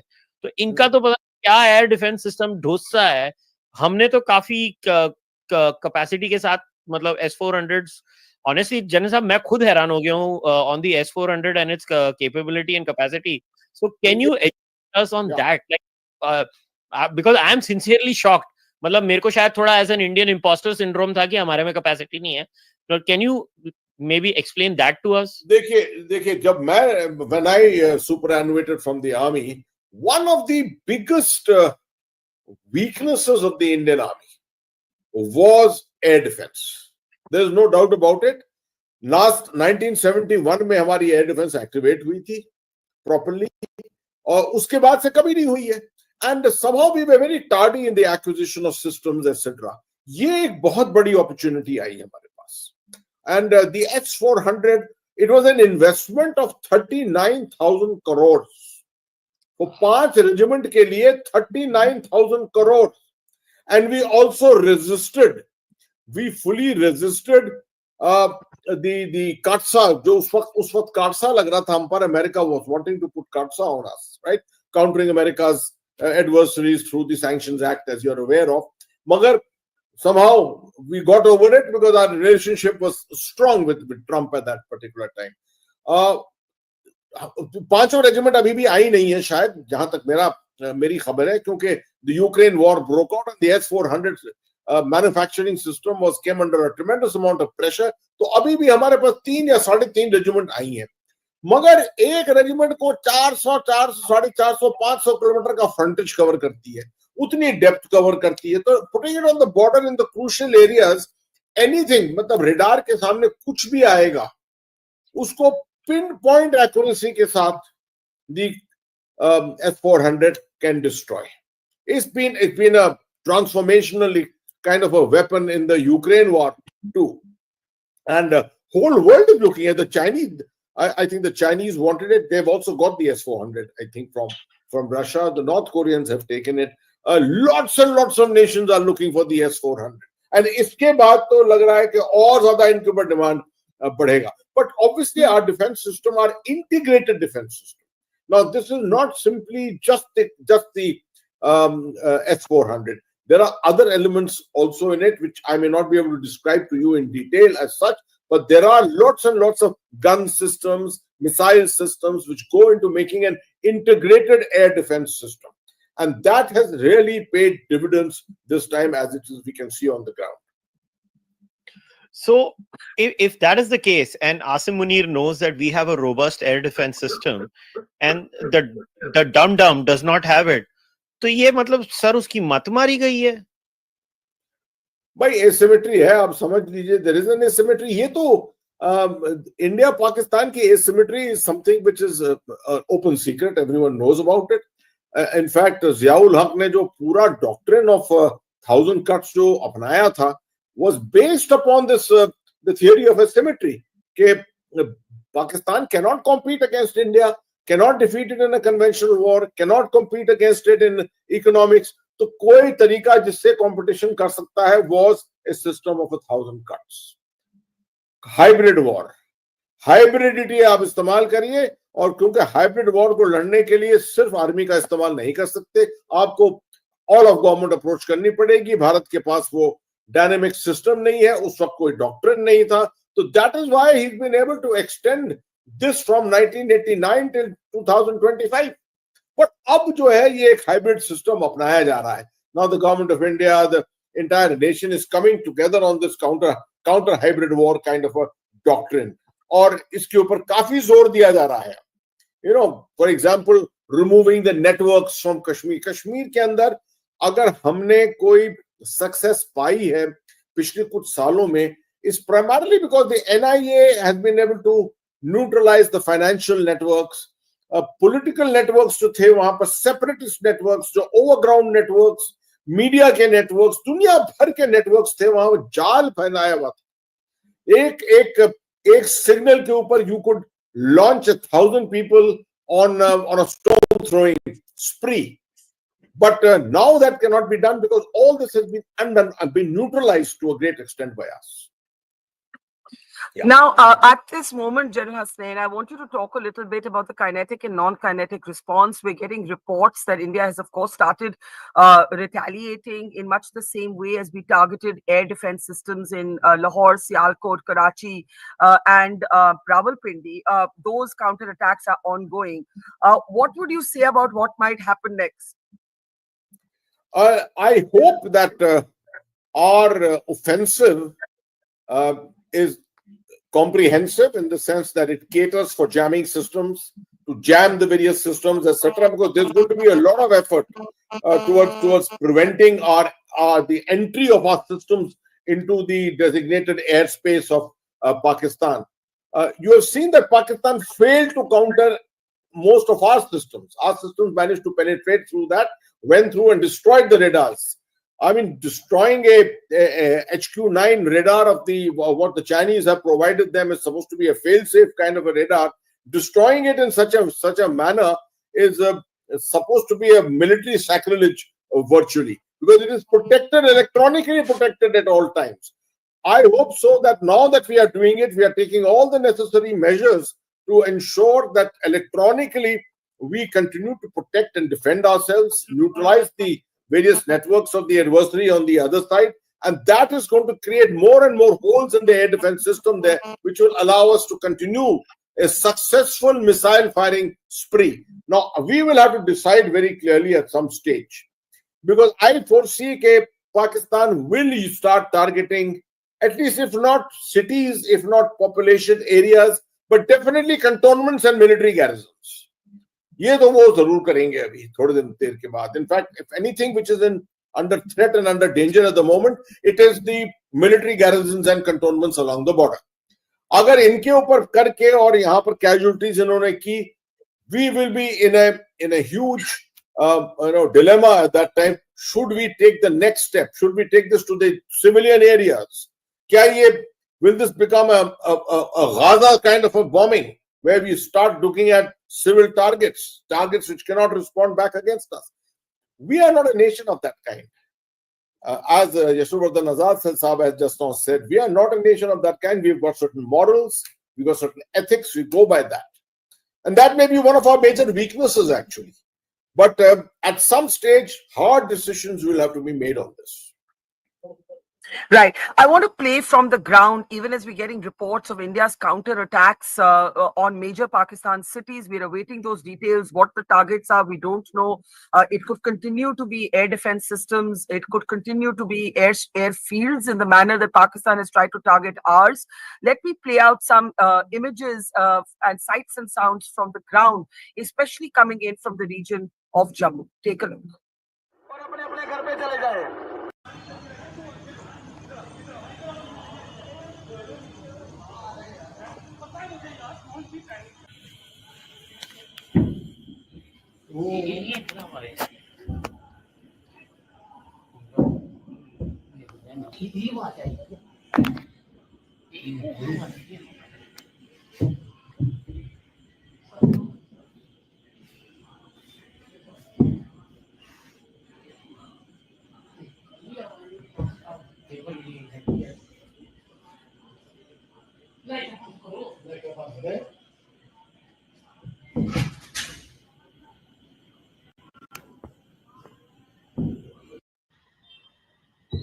तो भाई ये वही वाले हैं।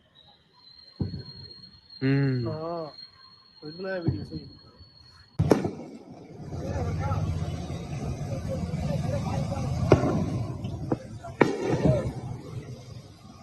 सब फंसे हुए हैं दुर्गा भवन में, और ये बाहर का व्यू है। भाई ये जो रेड रेड आप देख रहे हो ना, ये हमारे डिफेंस के है। तो आप देख रहे हो कितने सारे जा रहे हैं। ये मेन हमारी छन्नी सिटी है, जम्मू मेन में हो रहा है ये। वो देखो फुल स्केल वॉर है भाई, ये full scale war.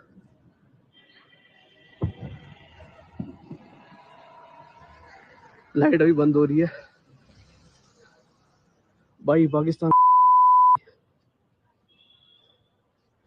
Indian army को पूरा सपोर्ट है, पूरा। खत्म कर दो सारा वो। लाइट्स बंद हो गई, देखो साइड लाइट्स बंद हो रही है। तो भाई जो भी लोग JNK के बाहर रह रहे हैं, इस वीडियो को ज़्यादा से ज़्यादा देखो। ये कारियाना हरकत है पाकिस्तान की। देखो पूरा ब्लैकआउट हो गया। ये मेन सिटी है भाई, ये नीचे एयरपोर्ट है। जो हमारा इंडियन आर्मी का एयरपोर्ट है ना, ये रेड वाले वहां से निकल रहे थे अभी। और ये बीच में इनका मेरा ख्याल से कोई फाइटर जेट आया होगा, तो उसी को रिटेलिएट कर रहे थे। भाई ये जो रेड रेड आप देख रहे हो ना, ये हमारे डिफेंस के है। तो आप देख रहे हो कितने सारे जा रहे हैं। So these are the very raw images from the ground. As General has said, even at this late hour, it's almost 11 p.m.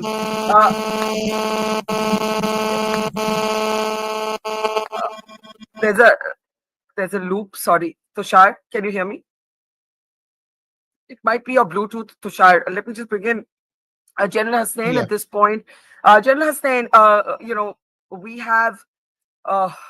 we have information that India's retaliation is ongoing. That's all we know. And we don't want to speculate right now till we have specific and official details. This is escalating, General Hussain. This is escalating. So how does that escalatory ladder get managed? Where do you see it going from here? Marco Rubio has dialed the phone to FM Jaishankar, also to Pakistan Prime Minister Shehbaz Sharif. Where does this go militarily? Because also on the ground, Pakistan is using artillery fire as well at the border, at the line of control. So they're attacking. They were attacking from the air. They were thwarted. They were attacking from the ground. India retaliated. India has thwarted all of their attacks. But there are reports now of counter retaliation. And where does this go on the escalatory ladder? Well, Barkha, so far we have seen these are the first rungs of the escalatory ladder. And today we have the technologies of being able to throw missiles across the border or the line of control. And we have enough artillery ammunition that we can make use of. He may not have so much. At some stage, obviously, movement of ground units would take place. I have not so far heard of any reported movement of ground units on the Pakistan Army side, but I'm sure everything is under surveillance, and any movements of that kind which are taking place from their side, obviously they will always say that it is for defensive purposes, but you can always make out from deployment patterns whether these are for defensive purposes or offensive purposes. That would be the next step, I would say. That would be the next step in the escalatory. I hope it does not come to that, because there's a clear gap between just missilery and exchange of artillery and the next step of maneuver of ground forces. There is a huge There is also the complete domain of the maritime which has not been affected so far, right? And maybe India may take it there, because that's a domain where there's complete asymmetry, complete dominance as far as the Indian Navy is concerned. So we have a lot of options. Although we've already created a situation on the ground where our Air Force can go in quite comfortably to at the moment, and probably is doing so at the moment in different cities like Islamabad or Lahore and Rawalpindi. But we, as I said, that we are also holding back. We are not escalating. We are holding back. We are limiting our the amount of ammunition which is being expended, etc. But I have a word particularly for Northern Command in terms of what is happening on the line of control. And I would definitely consider that Northern Command should use much of its artillery. If it's required to redeploy, then redeploy that artillery and use it for great effect to neutralize the fire units on the other side. Because this is sending out a very negative message at the moment. The casualties that we are suffering in the villages, we clearly do not ever target civilian populated areas. Pakistan does it without any qualms. And that should not become a source of demotivation for our population at any stage. Let me bring in Tushar at this point. A very important update is coming from General Hasnain, which is that, we haven't seen ground mobilization this time for Operation Sindoor. It was 24 missiles being targeted at terror bases inside Pakistan and Pakistan Punjab. But now, the way it's going, you could be entering that phase of escalation. There is already ongoing reports that the counter-attack is underway, the retaliation is underway. Tushar, go ahead.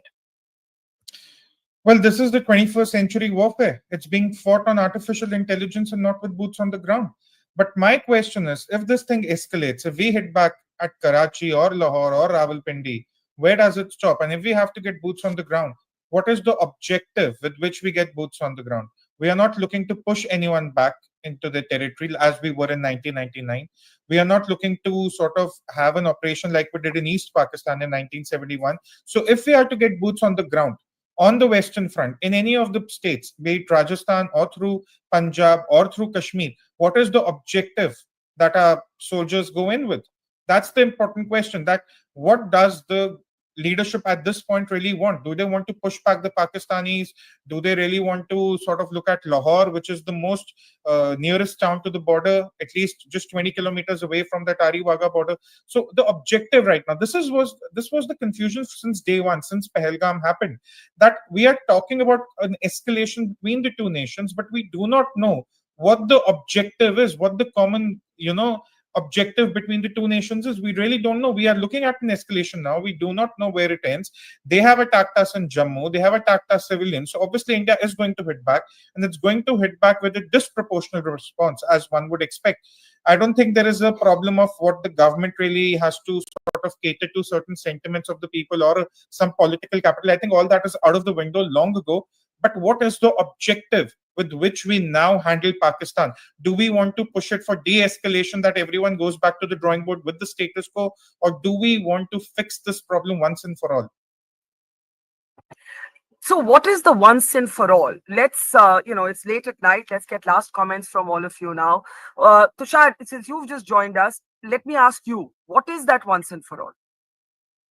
I think at some point we have to understand, even the foreign secretary in his press briefing was very clear today that we have done a lot of evidence sharing with the Pakistanis, and sometimes they become the obstruction when it comes to tackling terrorism. So we have to look at some of the eradication of terror camps. Now, if they overlap with the military camps, so be it. But the once for all obviously involves taking out a significant chunk of the catalyst that today nourishes the terrorism in Pakistan. Now, be it in Karachi, be it in Rawalpindi, that the leadership will take a call. General Hasnain, can I ask you, this once and for all, oops, sorry, I think there's some loud. Tushar, just mute yourself. I think it's coming from at your end. Yeah. General Hasnain, ye aar ya paar jaise kehte hain. Ye aar ya paar comes at a it's not taking anything away from the courage, amazing courage of our armed forces, but it means a long war. It means at least a limited war, right? So what is this once and for all formulation? How do you look at it? Also, how do you combat an adversary who uses asymmetric warfare, who uses terrorism, who doesn't even fight soldier to soldier in a conventional way? That is the biggest problem. I think an answer to that will require the whole night for us to discuss. Because there's too much to it. There are grades and grades of response that we have to look at. There are different domains like the maritime domain, the air domain, the missile domain, the ground domain. I mean, there are different domains to look at. But at the end of the day, yes, this is a very challenging situation for us because we have looked at escalation, controlled escalation. It's not just escalation, but controlled escalation. We have followed that process all through. We expected that Pakistan will probably also follow something similar. We know for sure that, I know for sure that whatever we do in terms of controlled escalation, at the end of the day, it will not be deterrence which will be delivered to Pakistan. They will still find the window to be able to carry out terrorist activities under that radar, right? So can we take this to another level? That's for us. That's for the government to decide. That's for the armed forces to decide. That's for the people to decide. I mean, we fought this for the better part of 36 years, and the principle of 1,000 cuts seems to be working. I mean, it looks as if it's working, but I'm not sure if Pakistan is achieving its objectives in any way. Its objectives seem to be only to exasperate and frustrate India, and that is about all, and that they are managing to achieve, no doubt. Our intention is to defeat Pakistan militarily, embarrass it, look for a change of government. All this is a very large swath of objectives that we look at, which cannot be achieved without an all-out war, to my mind. Are we willing to do that? We just heard Yashovardhan Azad Saab who said, let's avoid. War avoidance is the more important aspect. India can continue to still grow at 7.5% and have a limit of tolerance. This was a doctrine which has been followed by India for very long. But can we continue to follow it forever? Because lots and lots of people in the country are questioning it. Secondly, we have a strong government. We've got a strong leader. It is at this time that this kind of a decision making can take place. I don't think so. It can take place under any other political circumstances. So this is the best time to do it if you have to do it at all. Yeah. But General Hussain, before I ask Zafar for an update and we do start winding down because the night is long and, I'm sure updates will come through the night and we'll have a clearer picture maybe in a few hours from now. When you say an all-out war, then you're looking at not even like a limited conflict like Kargil or a limited war like Kargil. You're looking at the possibility of being perennially locked. It's not a short one-off episode. And the country has to understand that war is not a video game. Absolutely. And it's not 22 days, it's not 14 days, and it's not 6 days. This can carry on like what you've seen in Ukraine. What's happening in Ukraine? How much is the asymmetry between Ukraine and Russia? Almost similar what it is between India and Pakistan, if you really look at it. And this situation can carry on interminably. And this is something which in India most people do not realize.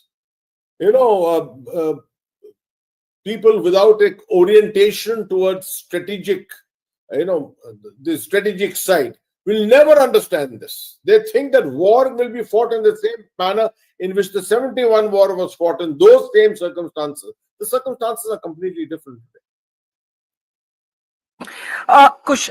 Before I bring in Kushal, Tushar and General Hasnain for what they think tomorrow or this night might bring, Zafar, I want you to give us the latest update. I know you went to Uri today. You went to the line of control. I know you also reported that Pakistan was trying a dual approach in its attacks, missiles and drones from the air and artillery firing at the IB and the line of control. So there was a kind of ground and air coordination. And if Right. Pakistan thinks this is not escalation, they must be crazy, but they are crazy. That's an oxymoron, a redundant statement. Go ahead, Zafar. What's the latest that we know? Yes. I know it's quiet. It's quiet for now. India has Yes. thwarted all of Yes. these attacks. We should Yes. emphasize that because people will panic. Otherwise, the Indian air defense system has successfully foiled every single attempt to target airports, air bases, and so on. Zafar, it's over to you. Absolutely, it's quite for now. The people that we are speaking in Jammu, but they were extremely terrified when these explosions happened near the airport. It's a defense airport, it's a technical airport, and the civil airport all together in the same compound, and it's in a residential area. There are many houses surrounding that airport. It's at Satwari on the outskirts of Jammu, and there were simultaneous explosions in Akhnur and in other places. And when one of the projectiles was shot down near Jammu University, it's right in the center. So obviously there was a sense of panic when we spoke to people earlier, but now things seem to have calmed down. In one of the videos, you saw actually cars on the roads and rockets flying in the sky. So situation is extremely bad a short while ago. And coming to the LOC part of it, I was there in Udi today, and I can tell you that people had not evacuated till today.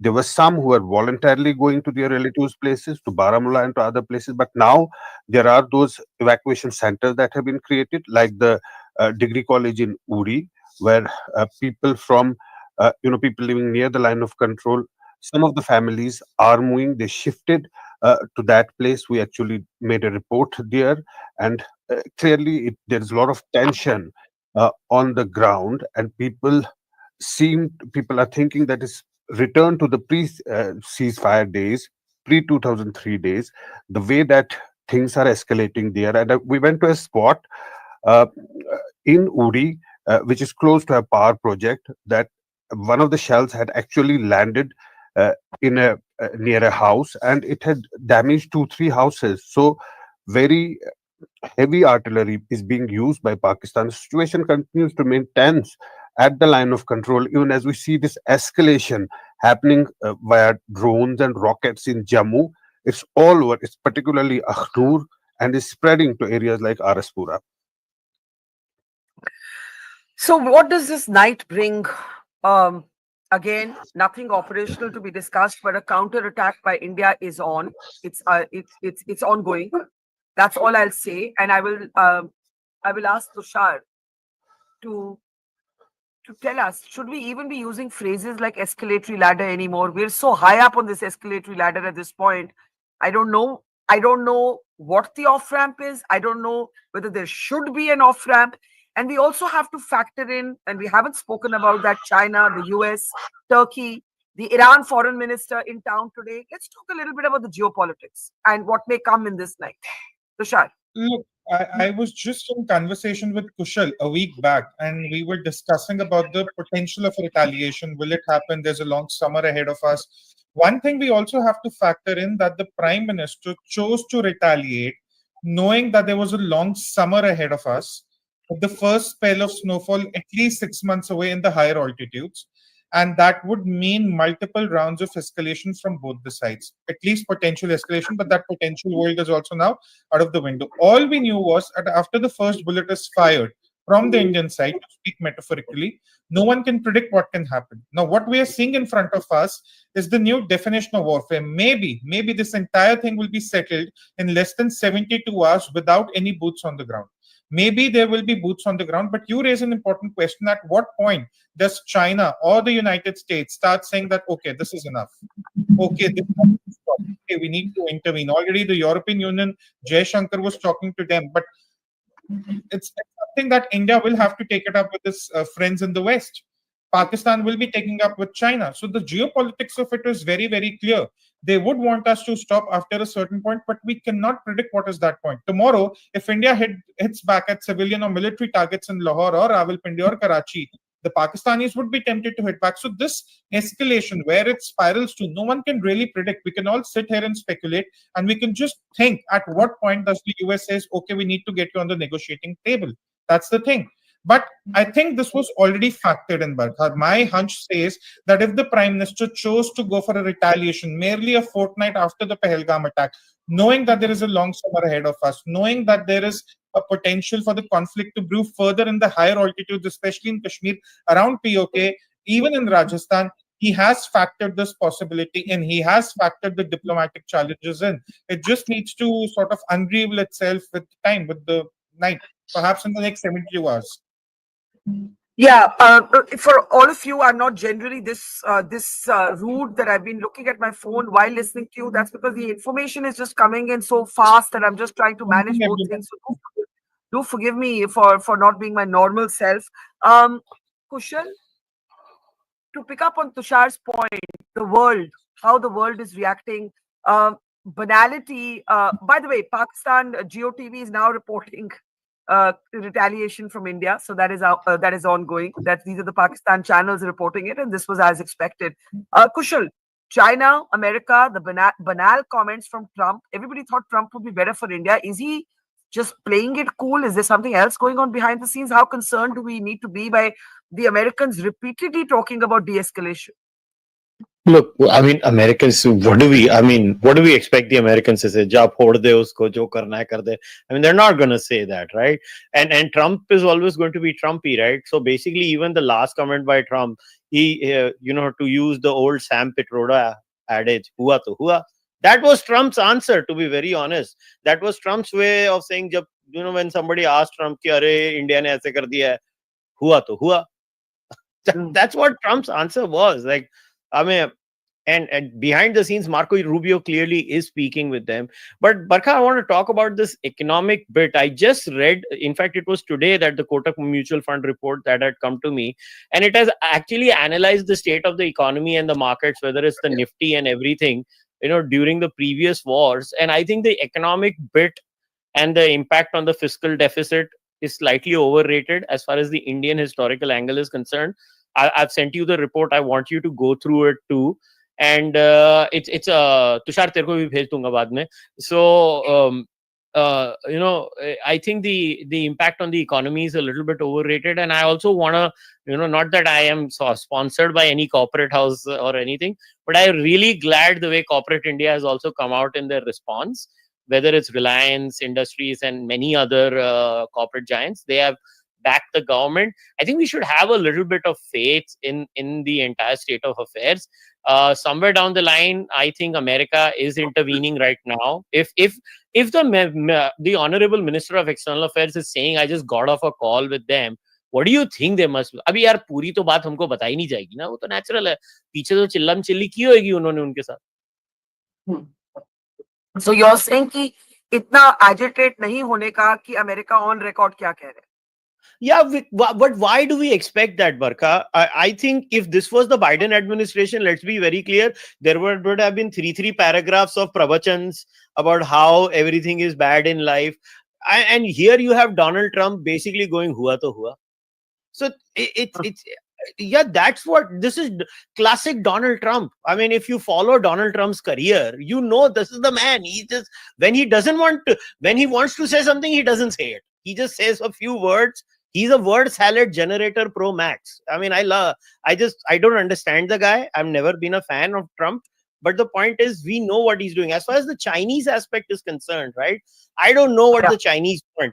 My whole thing is that China still has a far bigger trade with India compared to Pakistan. So why would they want to jeopardize? And China knows no matter how much they try, we're still going to be the third largest economy in the world in just 2-3 years.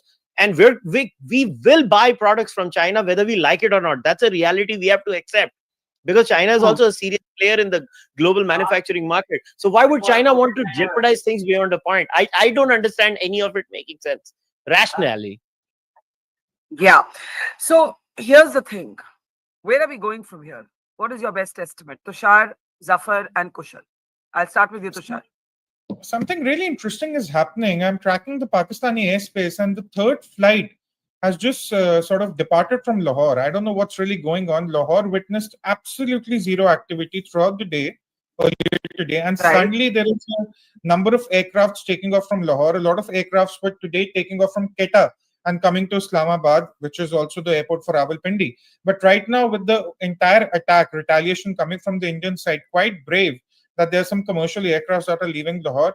Barka, at this point, let's be very honest amongst us. We cannot really predict how far this escalation goes because we cannot assess the damage at this point. We don't really know what are the numbers, what are the missiles on either side, how much of a damage has been done because it's still it's a long night ahead of us.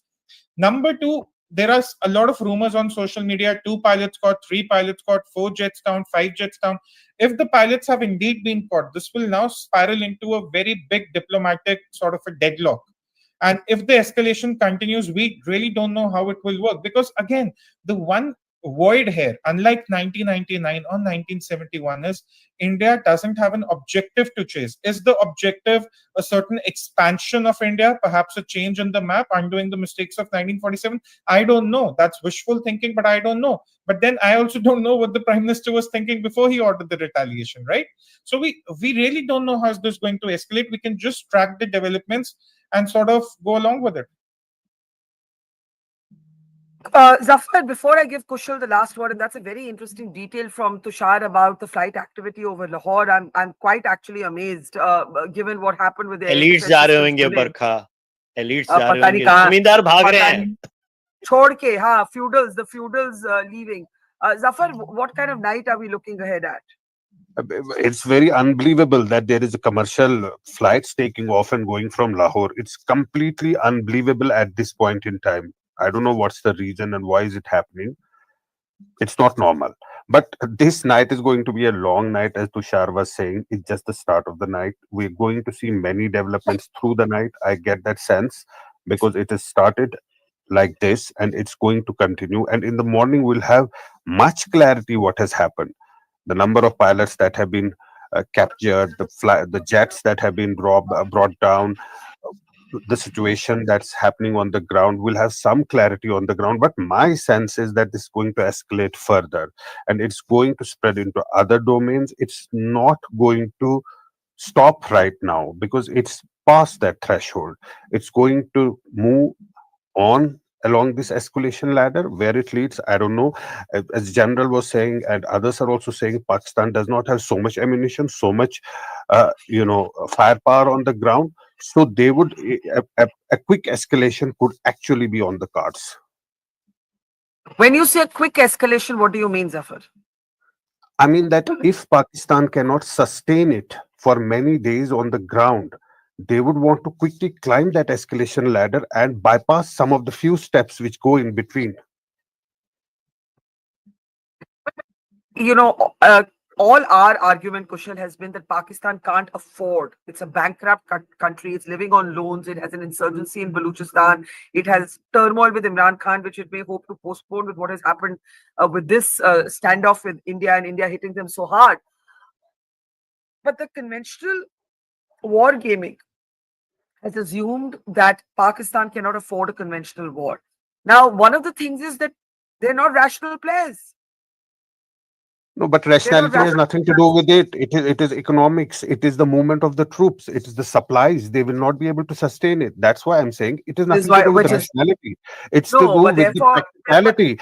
It's not it is not sustainable. It is not sustainable. So what they would probably do, there are stages to escalation. If there are 10 stages, they would want to climb from 2 to 6, from 6 to 8, bypass those stages where that activity is actually needed. That's the big worry. Yeah, I get what you're saying, but I'm saying that what happens with the sudden escalation, as happened last night and tonight, is that the hit back is also fiercer. And then you're in that escalatory spiral, and then you can't, there's no off ramp. And I think what Tushar is saying is, why do we want to provide an off ramp? But then the country has to internalize, and this is a lot of people here are a post-war generation. So many were not even, old enough in Kargil, which is the last major conflict that India had with Pakistan. And when you see the panicked videos, and we will leave you with those images, people are not used to air raid sirens, blackouts, and God forbid, lives lost. So, Kushal, I'm going to give you the last word. By the way, Amit Shah has spoken with all Director Generals of border guarding forces to take stock of the border situation. The Prime Minister has been meeting with the NSA as well as the Army Chief. And General Hasnain's point really stays with me that so far Operation Sindoor did not have a mobilization of forces, and you may be looking at that shifting. Go ahead, Kushal.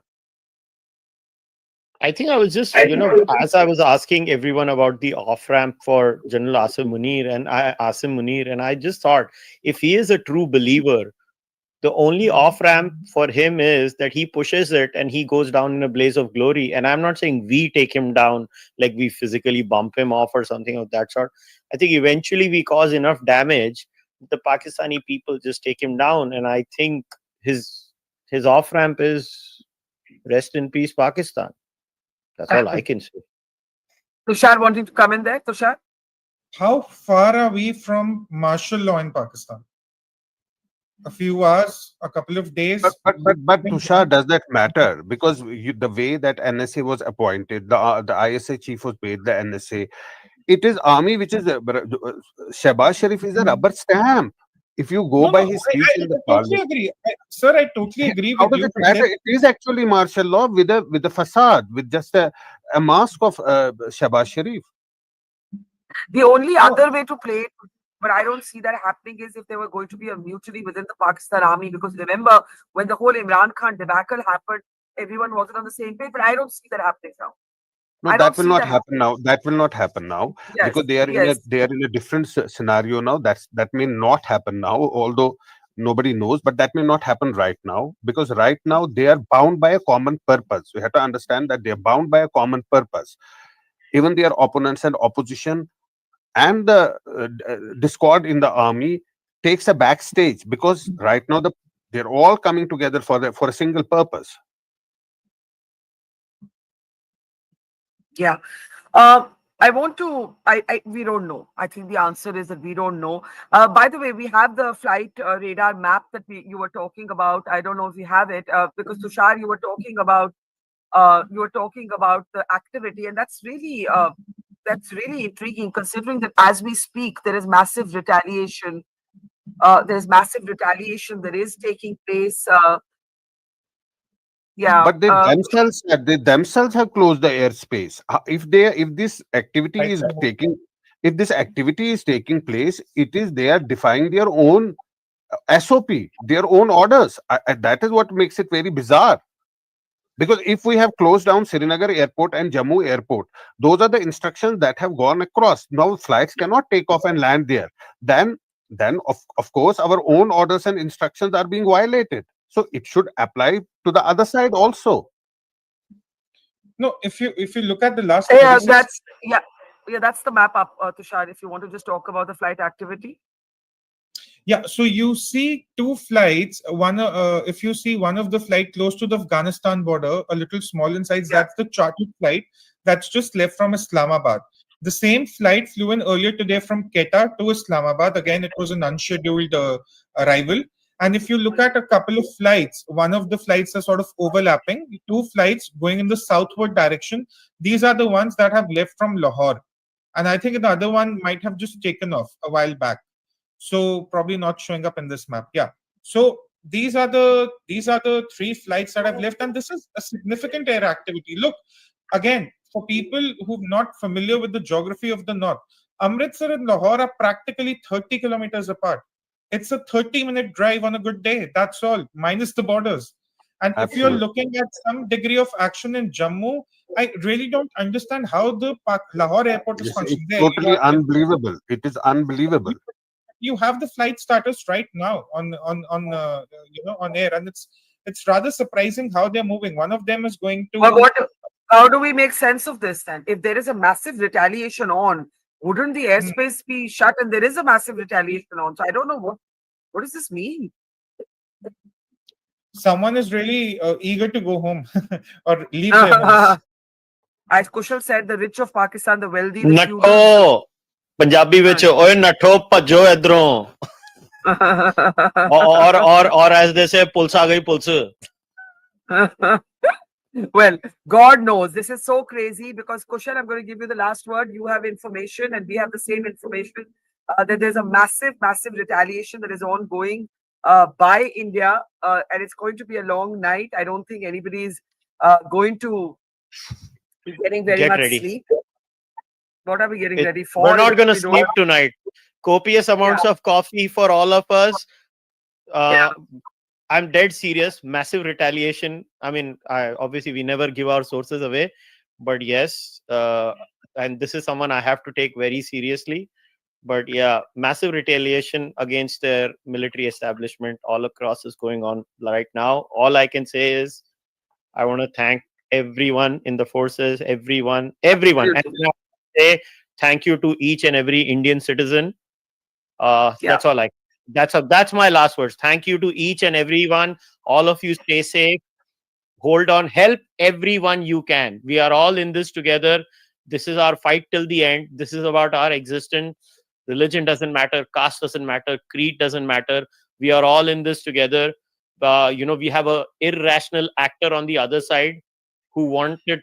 He thought he could divide us. You know what the beauty is, Prakha? Tushar is a believer. I'm an atheist. Gafar is a Muslim. You are a Hindu, and we're all in this together. And Asim Munir lost. That's right. That's right. That's so beautifully and powerfully said. I just want to add to what Kushal said. If we are anxious, imagine the resolve of our armed forces, the intelligence that powers them. The people who are behind the scenes. There's so many people who make up India's security apparatus. The politicians, the government today, that has to take some very tough decisions. There's no easy decision making here. Let's remember that every choice you make has a consequence, and you have to appreciate that. You also have to appreciate, I think Kushal made this point, that it doesn't matter how much our politicians bicker. He was making the point that Manish Tiwari, Asaduddin Owaisi, and who was the third? Shashi Tharoor. I want these three people to be the spokespersons for the government of India throughout this process. Nobody from the BJP goes. Only these three people go.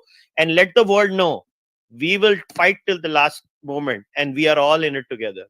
And I know they will. If told, they will go also. Remember, Vajpayee had gone once on behalf of the government.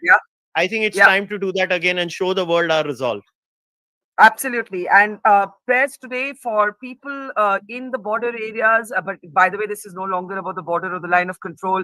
Pakistan's missiles and drones are targeting Indian cities. The airport in Jammu, the airfields in Amritsar were targeted last night. Jaisalmer, Northern Army Command, Srinagar Airport, a projectile falling near the Jammu University. This is no longer about border areas. Pakistan is trying to target our cities. Indian air defense has foiled each one of those attacks. Place your trust in our armed forces, in our security apparatus, in the Indian state, in the Indian government, and stand as one. We leave you. First, I want to say thank you to Kushal, Tushar, and Zafar, and to all of our guests. We leave you with these images of what a night it has been for the people of Jammu and the people of Punjab, but in particular this evening for Jammu. Thank you, Jai Hind. Jai Hind.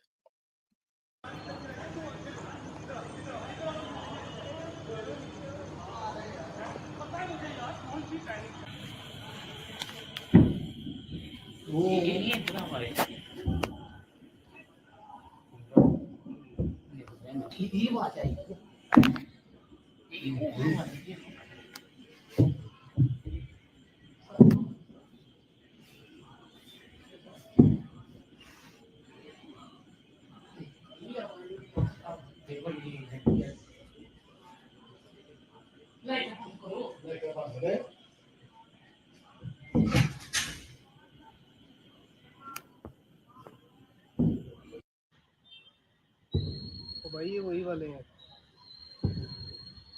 हाँ बनाया video सही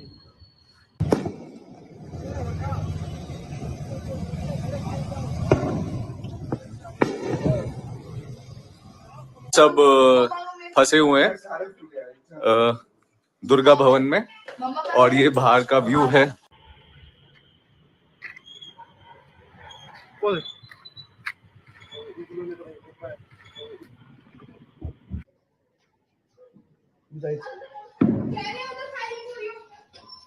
नहीं हो रही है।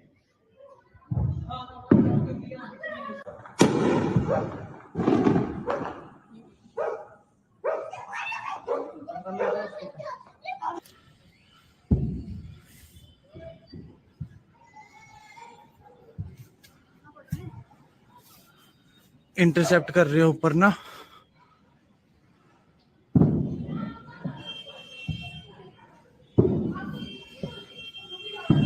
Light बंद कर।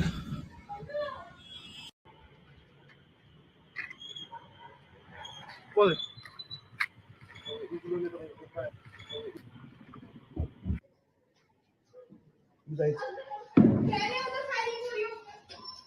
नहीं हो रही है।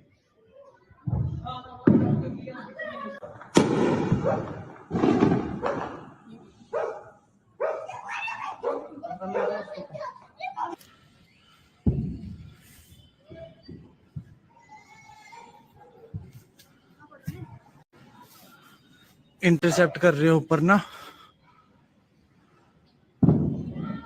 भाई ये जो रेड रेड आप देख रहे हो ना, ये हमारे डिफेंस के है। तो आप देख रहे हो कितने सारे जा रहे हैं। ये मेन हमारी छन्नी सिटी है, जम्मू मेन में हो रहा है ये। तो देखो फुल स्केल वॉर है भाई, ये फुल स्केल वॉर।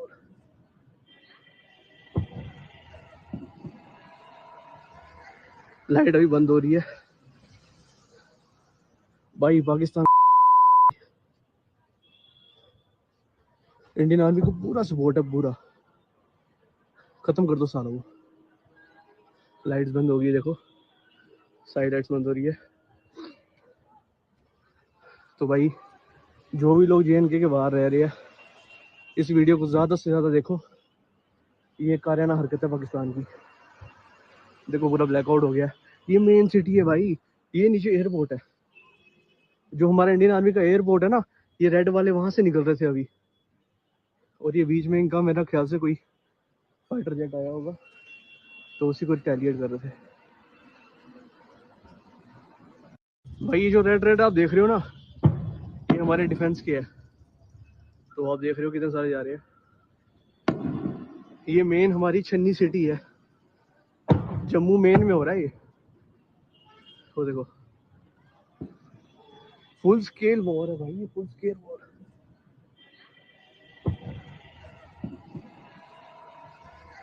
लाइट अभी बंद हो रही है भाई। पाकिस्तान इंडियन आर्मी को पूरा सपोर्ट है, पूरा। खत्म कर दो सालों को। लाइट्स बंद हो गई, देखो साइड लाइट्स बंद हो रही है। तो भाई जो भी लोग JNK के बाहर रह रहे हैं, इस वीडियो को ज़्यादा से ज़्यादा देखो। ये कारियाना हरकत है पाकिस्तान की। देखो पूरा ब्लैकआउट हो गया। ये मेन सिटी है भाई, ये नीचे एयरपोर्ट है। जो हमारा इंडियन आर्मी का एयरपोर्ट है ना, ये रेड वाले वहां से निकल रहे थे अभी। और ये बीच में इनका मेरा ख्याल से कोई फाइटर जेट आया होगा, तो उसी को रिटेलिएट कर रहे थे।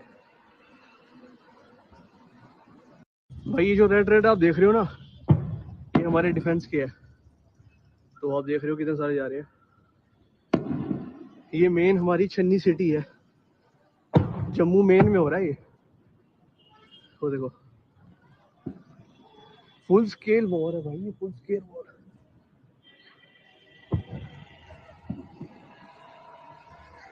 लाइट अभी बंद हो रही है भाई। पाकिस्तान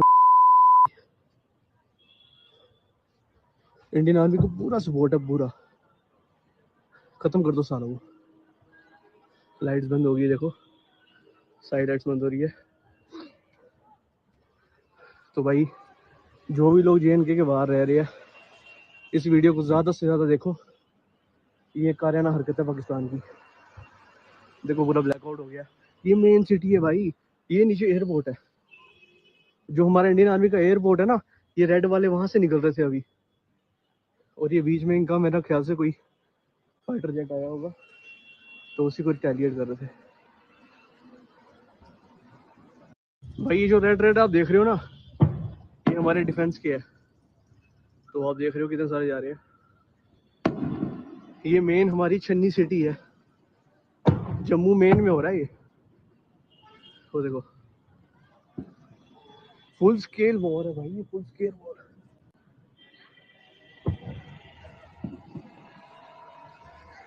लाइट अभी बंद हो रही है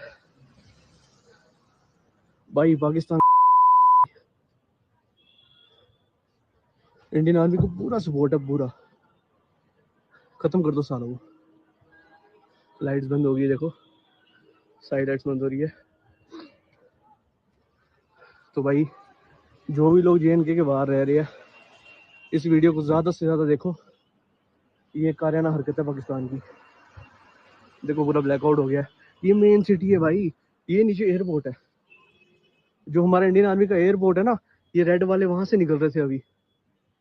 और ये बीच में इनका मेरा ख्याल से कोई फाइटर जेट आया होगा, तो उसी को रिटेलिएट कर रहे थे। भाई ये जो रेड रेड आप देख रहे हो ना, ये हमारे डिफेंस के है। तो आप देख रहे हो कितने सारे जा रहे हैं। ये मेन हमारी छन्नी सिटी है, जम्मू मेन में हो रहा है ये। वो देखो फुल स्केल वॉर है भाई, ये full scale war.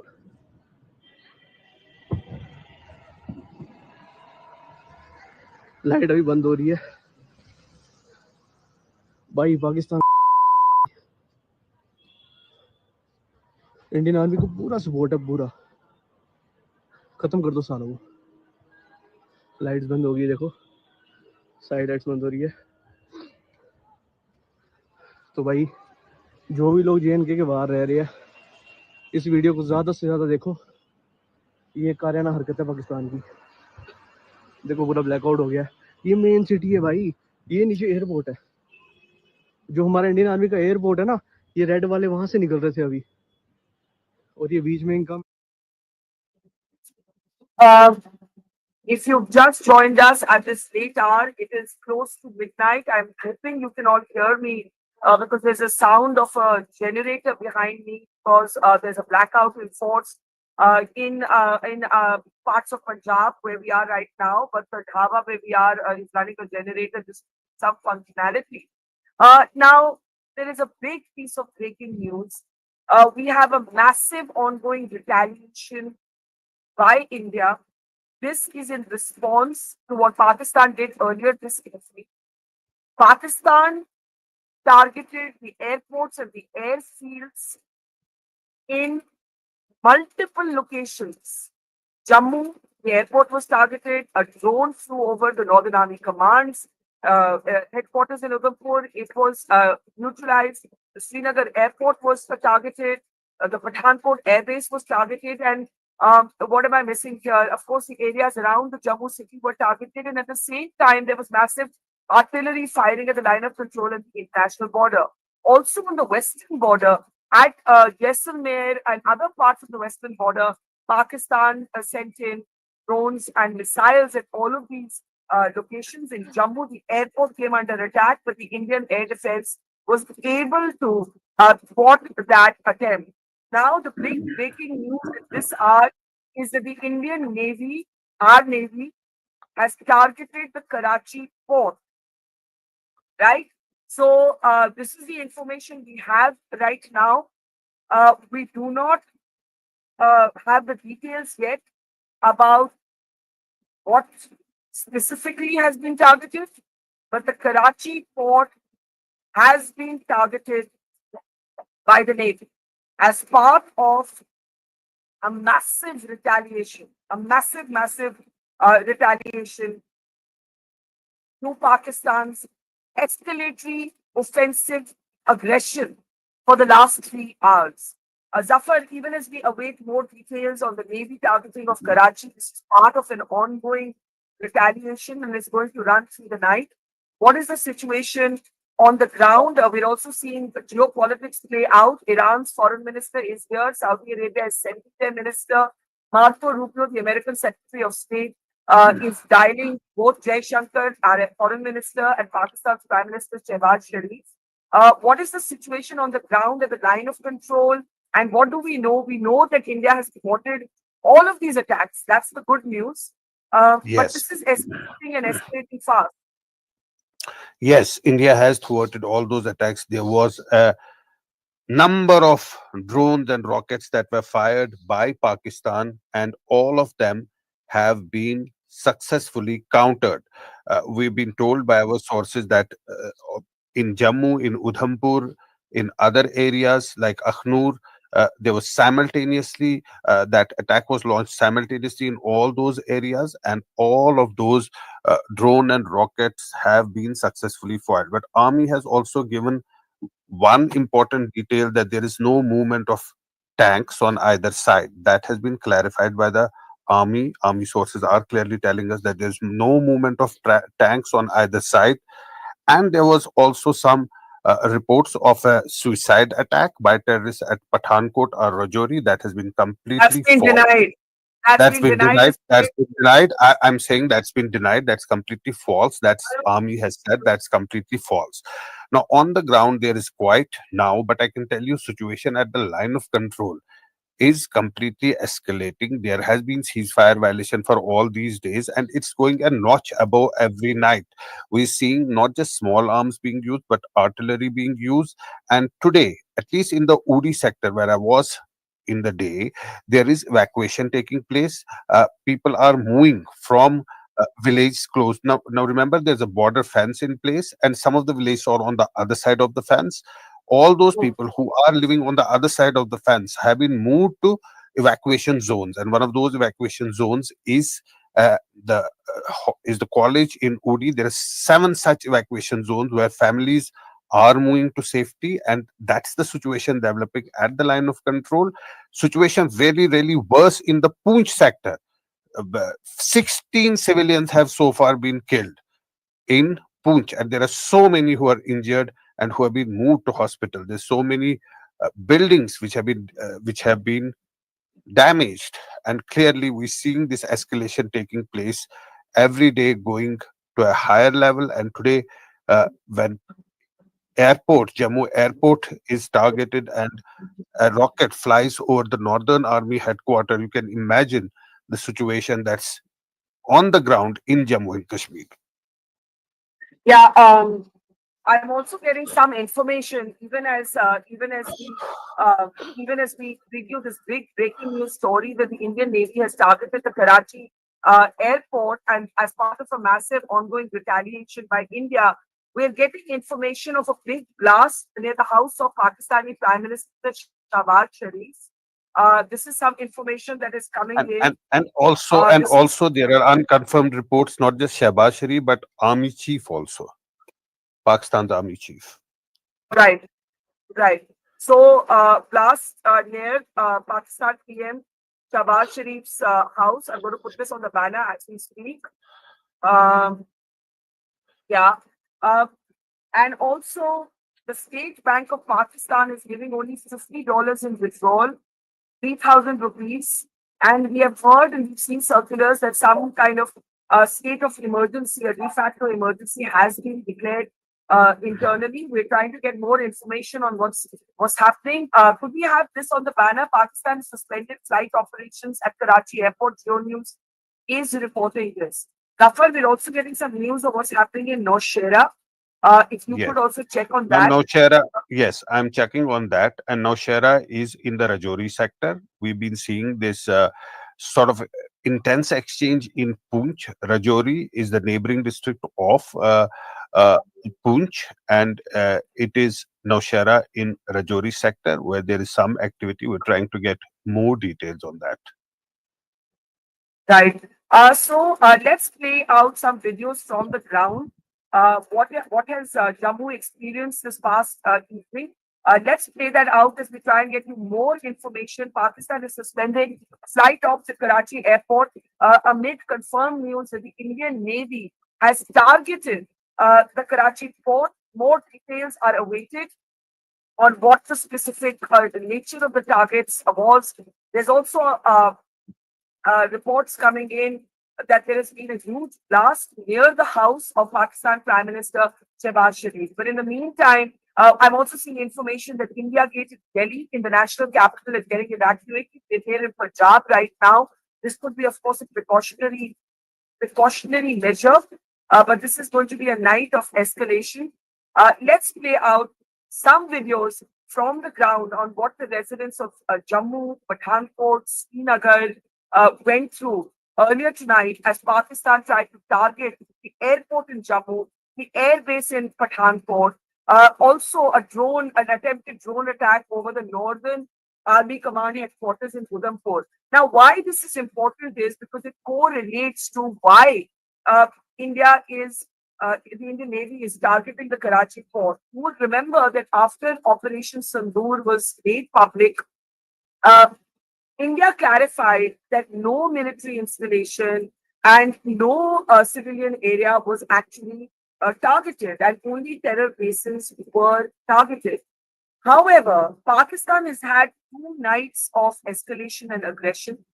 Yesterday, last night, 24 hours ago, Amritsar, Bhatinda, Jalandhar saw orange fires in the sky, heard explosions. That was Pakistan sending missiles and drones. Our Indian air defense system intercepted them. As a retaliation, India then targeted air defense systems in Lahore, in Sialkot, in Rawalpindi, in Karachi. Then Pakistan has spiraled up the escalatory ladder, and for the last, I would say between about 8 p.m. to about 10 p.m., there was a volley of missiles and drone attacks sent by Pakistan at multiple locations, and I'll just take you through them. The Pathankot Air Base, the Jammu Airport, the Srinagar Airport, airfields in Jaisalmer. Then there was also missiles sent in to Satwari, Samba, Arispur, and Arnia in the Jammu sector, the Srinagar airport, and even trying to target the Northern Army Command in Udhampur in Jammu. That's the sort of supervisory nodal command structure of the Indian military in JFK. It looks after the entire state, now Union territory. And because I think we have seen Pakistan targeting, let's say, Pathankot Air Base, Northern Army Command, along with airports, now, as someone said, all bets are off. India will respond in an even more fierce way. And India's Navy has targeted the Karachi port. More details are available. I beg your pardon, it's been a long day. More details are awaited. And we are awaiting those details. But in the meantime, I want to play out some of the clips of what the people of Jammu went through earlier.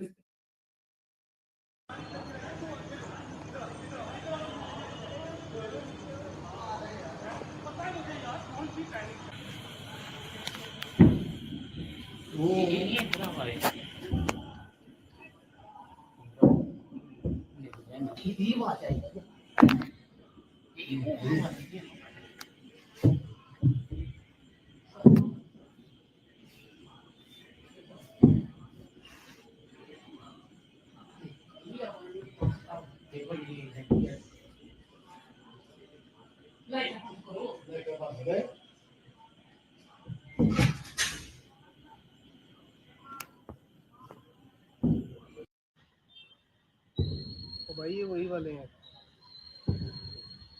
हाँ वही बनाया video सही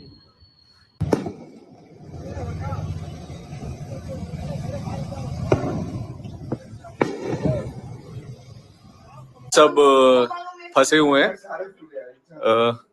दुर्गा भवन में और ये बाहर का व्यू है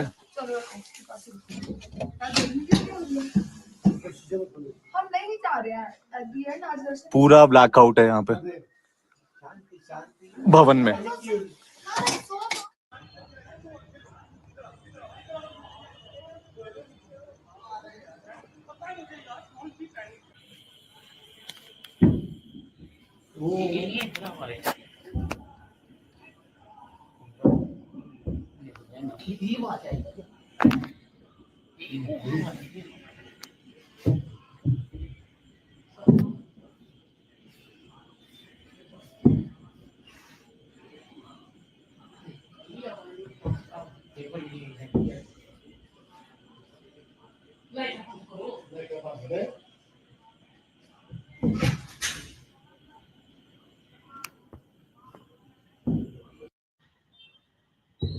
तो भाई ये वही वाले हैं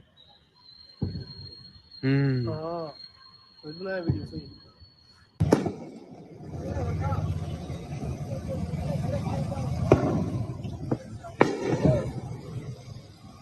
सब फंसे हुए हैं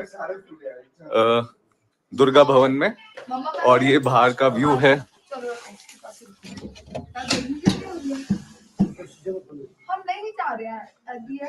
पूरा ब्लैकआउट है यहाँ पे भवन में।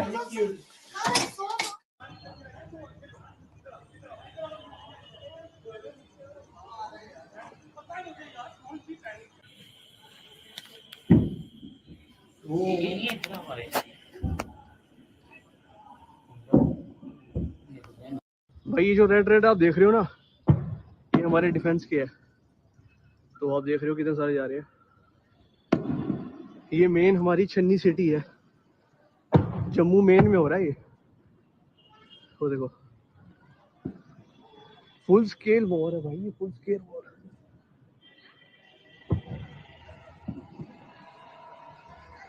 लाइट अभी बंद हो रही है भाई। पाकिस्तान इंडियन आर्मी को पूरा सपोर्ट है, पूरा। खत्म कर दो सालों को। लाइट्स बंद हो गई, देखो साइड लाइट्स बंद हो रही है। तो भाई जो भी लोग JNK के बाहर रह रहे हैं, इस वीडियो को ज़्यादा से ज़्यादा देखो। ये कारियाना हरकत है पाकिस्तान की। देखो पूरा ब्लैकआउट हो गया। ये मेन सिटी है भाई, ये नीचे एयरपोर्ट है। जो हमारा इंडियन आर्मी का एयरपोर्ट है ना, ये रेड वाले वहाँ से निकल रहे थे अभी। और ये बीच में इनका मेरा ख्याल से कोई फाइटर जेट आया होगा, तो उसी को रिटेलिएट कर रहे थे। भाई ये जो रेड रेड आप देख रहे हो ना, ये हमारे डिफेंस के है। तो आप देख रहे हो कितने सारे जा रहे हैं। ये मेन हमारी छन्नी सिटी है, जम्मू मेन में हो रहा है ये। तो देखो फुल स्केल वॉर है भाई, ये फुल स्केल वॉर।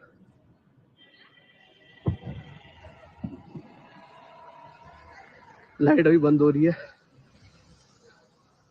भाई। पाकिस्तान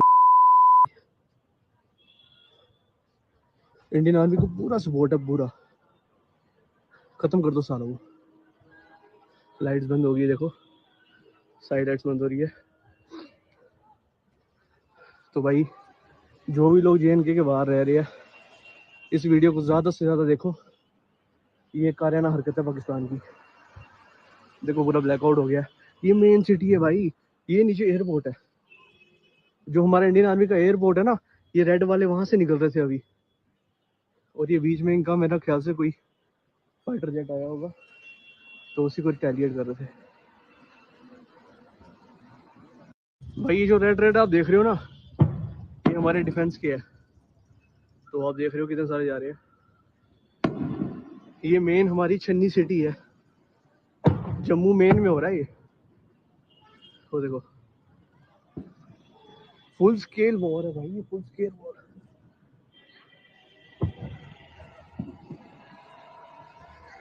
लाइट अभी बंद हो रही है भाई। पाकिस्तान इंडियन आर्मी को पूरा सपोर्ट है, पूरा। खत्म कर दो सालों को। लाइट्स बंद हो गई, देखो साइड लाइट्स बंद हो रही है। तो भाई जो भी लोग JNK के बाहर रह रहे हैं, इस वीडियो को ज़्यादा से ज़्यादा देखो। ये कारियाना हरकत है पाकिस्तान की। देखो पूरा ब्लैकआउट हो गया। ये मेन सिटी है भाई, ये नीचे एयरपोर्ट है। जो हमारा इंडियन आर्मी का एयरपोर्ट है ना, ये रेड वाले वहाँ से निकल रहे थे अभी। और ये बीच में इनका मेरा ख्याल से कोई फाइटर जेट आया होगा, तो उसी को रिटेलिएट कर रहे थे। भाई ये जो रेड रेड आप देख रहे हो ना, ये हमारे डिफेंस के है। आप देख रहे हैं शेलिंग की आवाज आ रही है, फायरिंग की आवाज आ रही है। बाकी हवाओं में कुछ जैसे धुएं की लाइन भी हमें दिखी है जी। इस समय क्या आप डर का माहौल बना हुआ है? डर का माहौल आप सड़कों पे देखिए तो गाड़ी चलना बंद हो चुकी है, सुनसान हो चुकी है सड़कें, पूरा ब्लैकआउट हो चुका है, लाइटें गुम हैं। अभी आवाजें आ रही हैं? आवाजें तो अभी मतलब गोलियों की फायरिंग की आवाज आ रही है। बाकी ब्लास्ट की भी आवाज आ रही है जी। तो आप अपनी सुरक्षा का मद्देनजर ध्यान रखें। जी बिल्कुल ख्याल रख रहे हैं, हम घरों से बाहर हैं, तो बाकी हमें अपनी सेनाओं पर पूर्ण विश्वास है। वो जम्मू में बम गिर गया गाइस, आरएसपुरा में चेक करो। जम्मू में बम गिर गया गाइस, आरएसपुरा में चेक करो। भाई ये जो रेड रेड आप देख रहे हो ना, ये हमारे डिफेंस के है। तो आप देख रहे हो कितने सारे जा रहे हैं।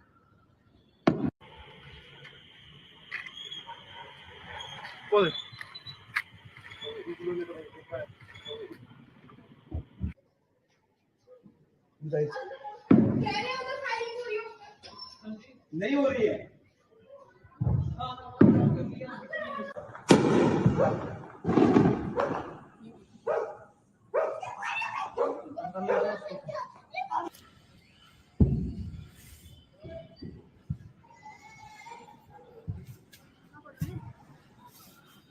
इंटरसेप्ट कर रहे हो ऊपर ना।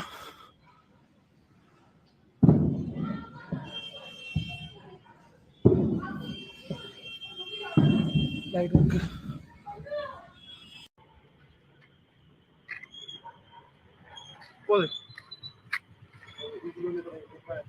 और अपने अपने घर पे चले जाए। सब लोग अपनी दुकानों की, अपने घरों की, अपनी गाड़ियों की लाइटें बंद कर दे और अपने अपने घर पे चले जाए।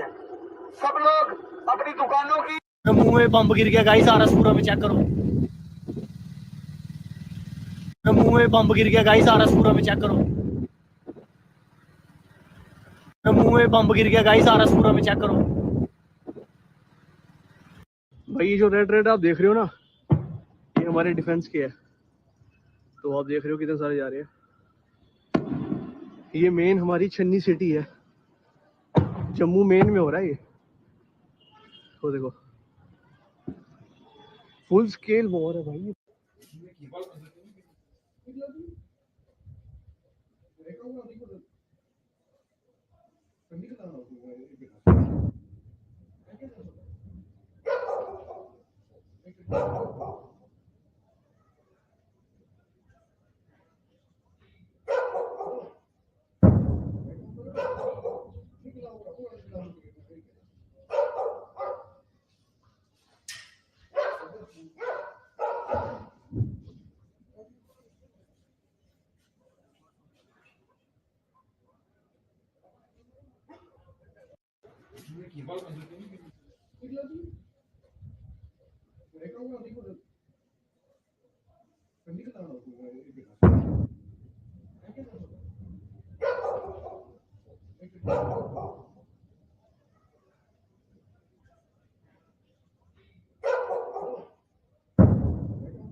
हाँ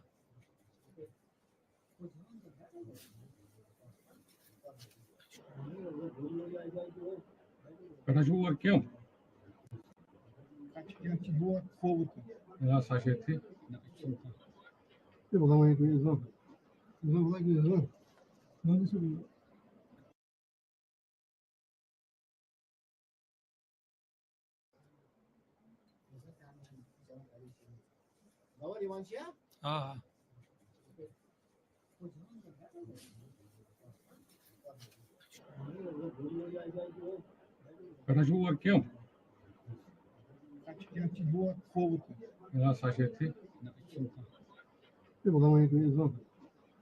क्यों?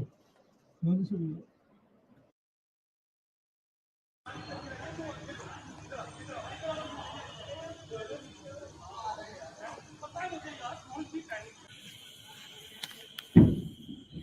तो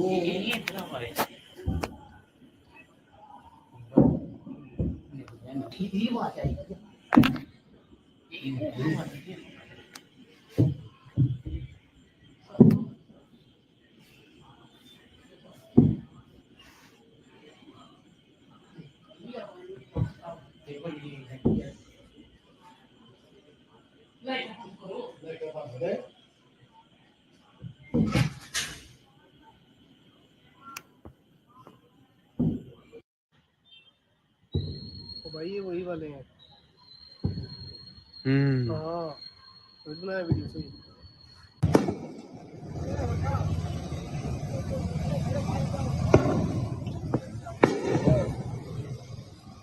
सब फंसे हुए हैं दुर्गा भवन में, और ये बाहर का व्यू है।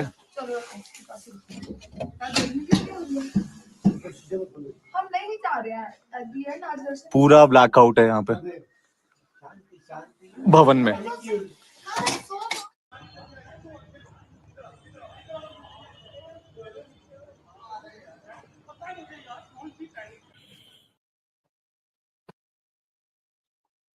Right, so we're having quite the night here on the outskirts of Amritsar. Kunal Verma, prolific author, one of India's finest strategic minds, is with us. With Kunal Verma, pleasure to have you with us. At the moment that you're joining us, there's a massive retaliation ongoing by India against what Pakistan tried to do earlier today. Just for the benefit of anyone who's just tuning in, because Kunal, I know you know everything.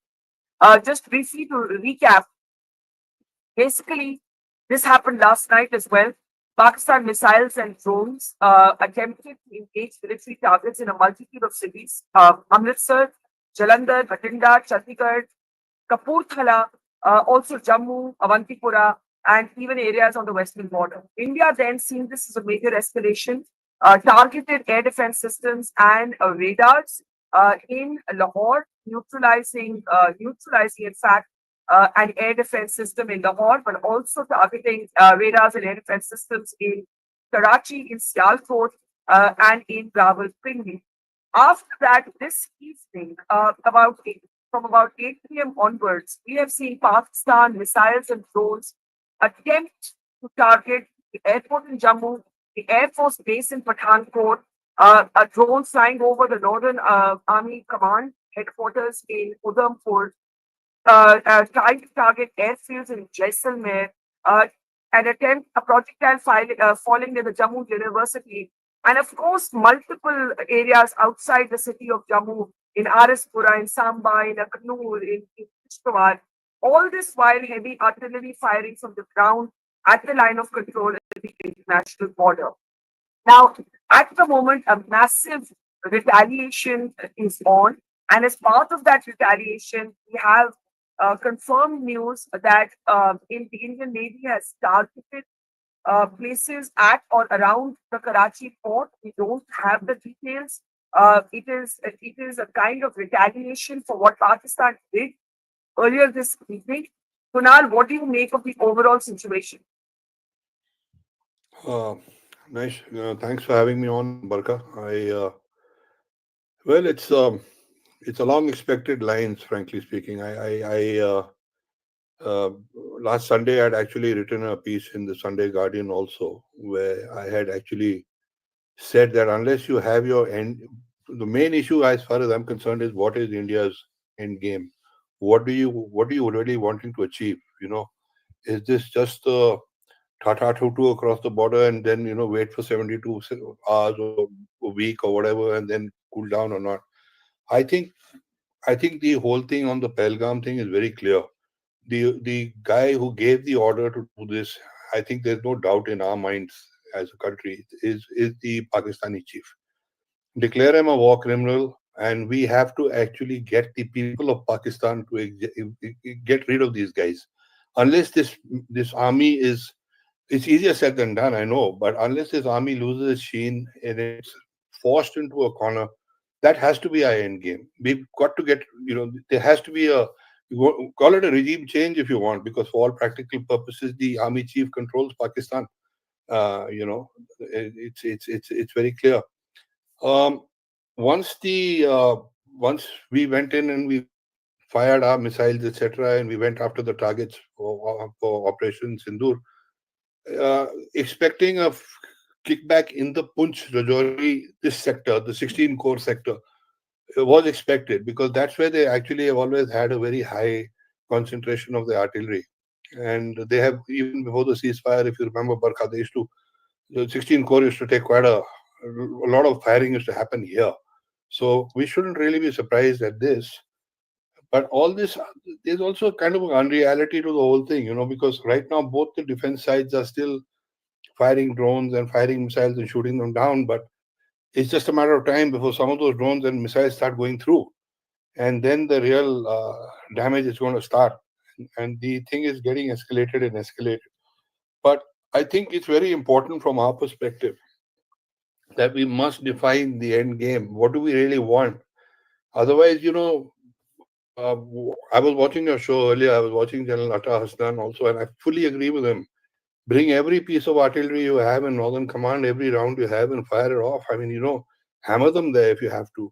What are we waiting for? Because then, now that the whole thing has been triggered off, then, there's that famous saying of General Slim in Defeat into Victory, the guy who commanded the 14th Army during the retreat from Burma and then the fight back. He said, if you have to break a walnut, don't poke at it, hit it with a sledgehammer. And now that we've gone into, we've initiated this whole thing, we have to see it through. But the end game is what I think the Indian side needs to specify. Uh, the thing about specifying the end game is that it almost gets defined by whether Pakistan had acted in an escalatory or a non-escalatory manner, Kunal. So, for example, if you look at how they reacted after, let's say, Baluchistan, right? They did a kind of limited face-saving response and it ended and life moved on. A kind of new red line was drawn, a new level of deterrence was established, at least for a time period, and then Pahalgam happens. Now the point is, India, when Operation Sindoor was presented before the world and the country, India emphasized that only terror targets had been taken aim at, no military installations, no civilian areas.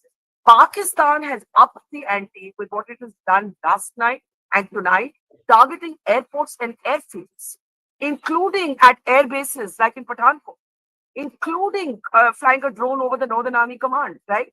My question is, can we really choose our end game here? Because even our statement today, talking about targeting the air defense systems in Lahore, Sialkot, Karachi, and Rawalpindi, it ended with saying, we do not want to take this further if Pakistan doesn't.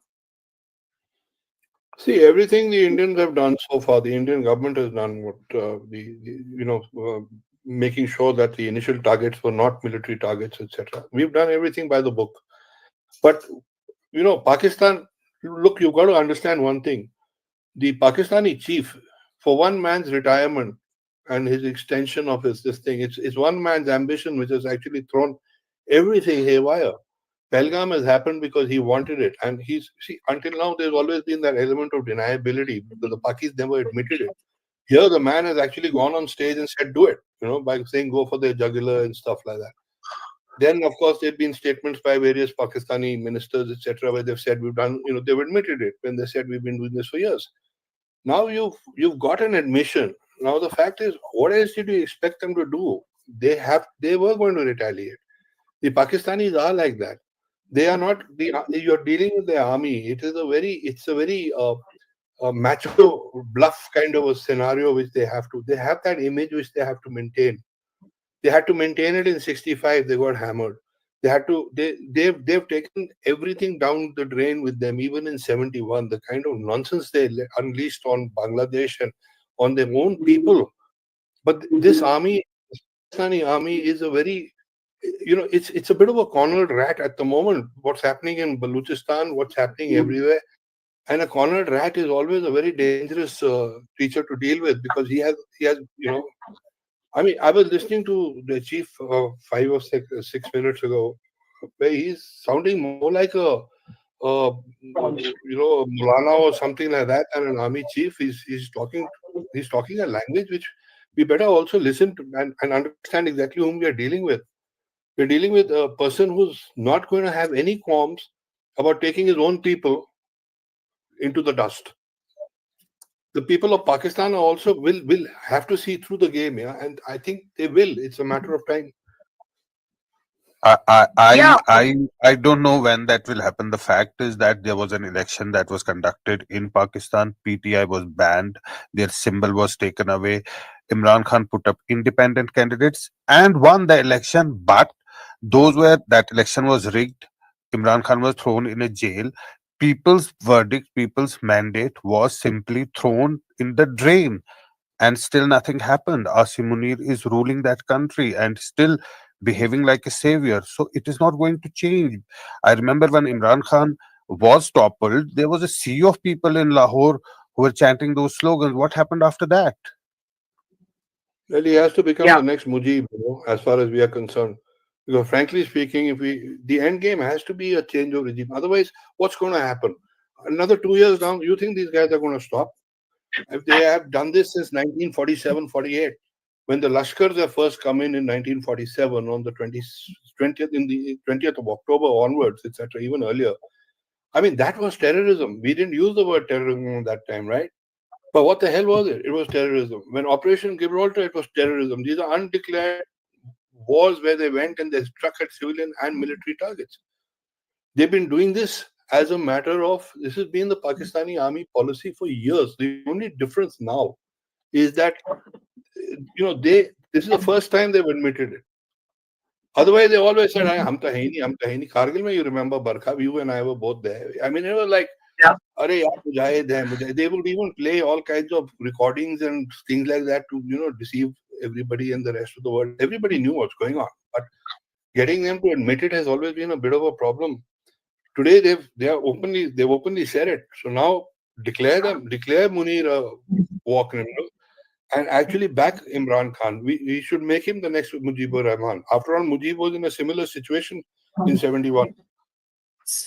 So it's very interesting that you say that, Kunal, because I was trying to get some information and there are unverified reports. I don't personally believe them at this point, that there's great turmoil within Pakistan and Munir's position may not be safe.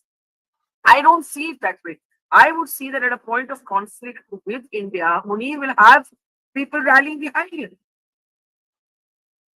What do you I'm not too sure about that because you see, I don't think people are today. Social media, everything has initially there will be a spurt of absolute patriotism in Pakistan. It's good because they have to back their own army. They have to back their own. There are the three elements which are involved when you're talking about an army.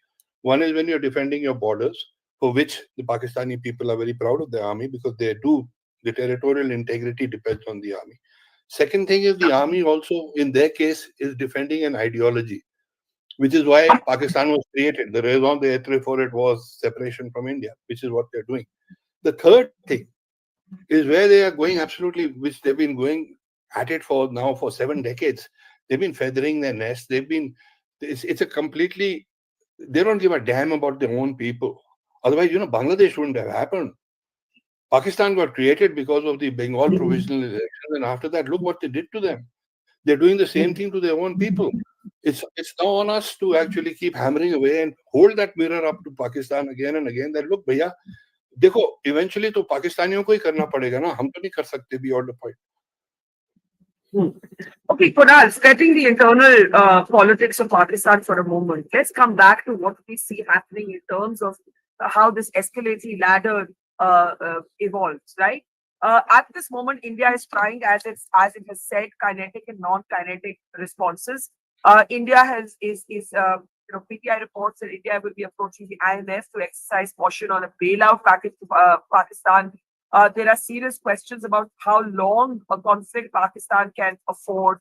There are questions about what China might do in this space. And then on the other hand, we're also getting reports of massive unrest in Quetta and the Baluchis, the Baluchi insurgents, the Baluchi separatists upping the ante, also diverting and distracting the Pakistan army there. So immediately, what do you see happening? Because there's a massive counter retaliation ongoing. We do know that the Navy has struck the Karachi port. We don't have more details of what, how, why, not why. We don't have more details of the how and the what, and we're awaiting those details. What do you see happening tonight? Well, when this whole thing happened on the 22nd of April, I think I straight away had tweeted as well as I'd written an article again in Sunday Guardian a fortnight ago, saying that we have to use the Navy. Now, you see, as far as the Air Force is concerned, it's almost like, we have an edge in the larger thing, but we've also got much larger borders. We've got China, we've got everything else. Army also on the ground, beyond a point, boots on the ground. The ratio is more or less even Stevens. But if you again remember during Kargil, Admiral Sushil Kumar was the naval chief at that time. And there was, I remember I was doing that film and we had this whole discussion and he talked about it. He said, we are going to blockade Karachi. We didn't officially do it, but we put submarines there. We let the world know that anybody going in there can be a target. The moment we did that, Nawaz Sharif went running to Bill Clinton and was begging on his knees to have the conflict stop. You know it, I know it, the world knows it.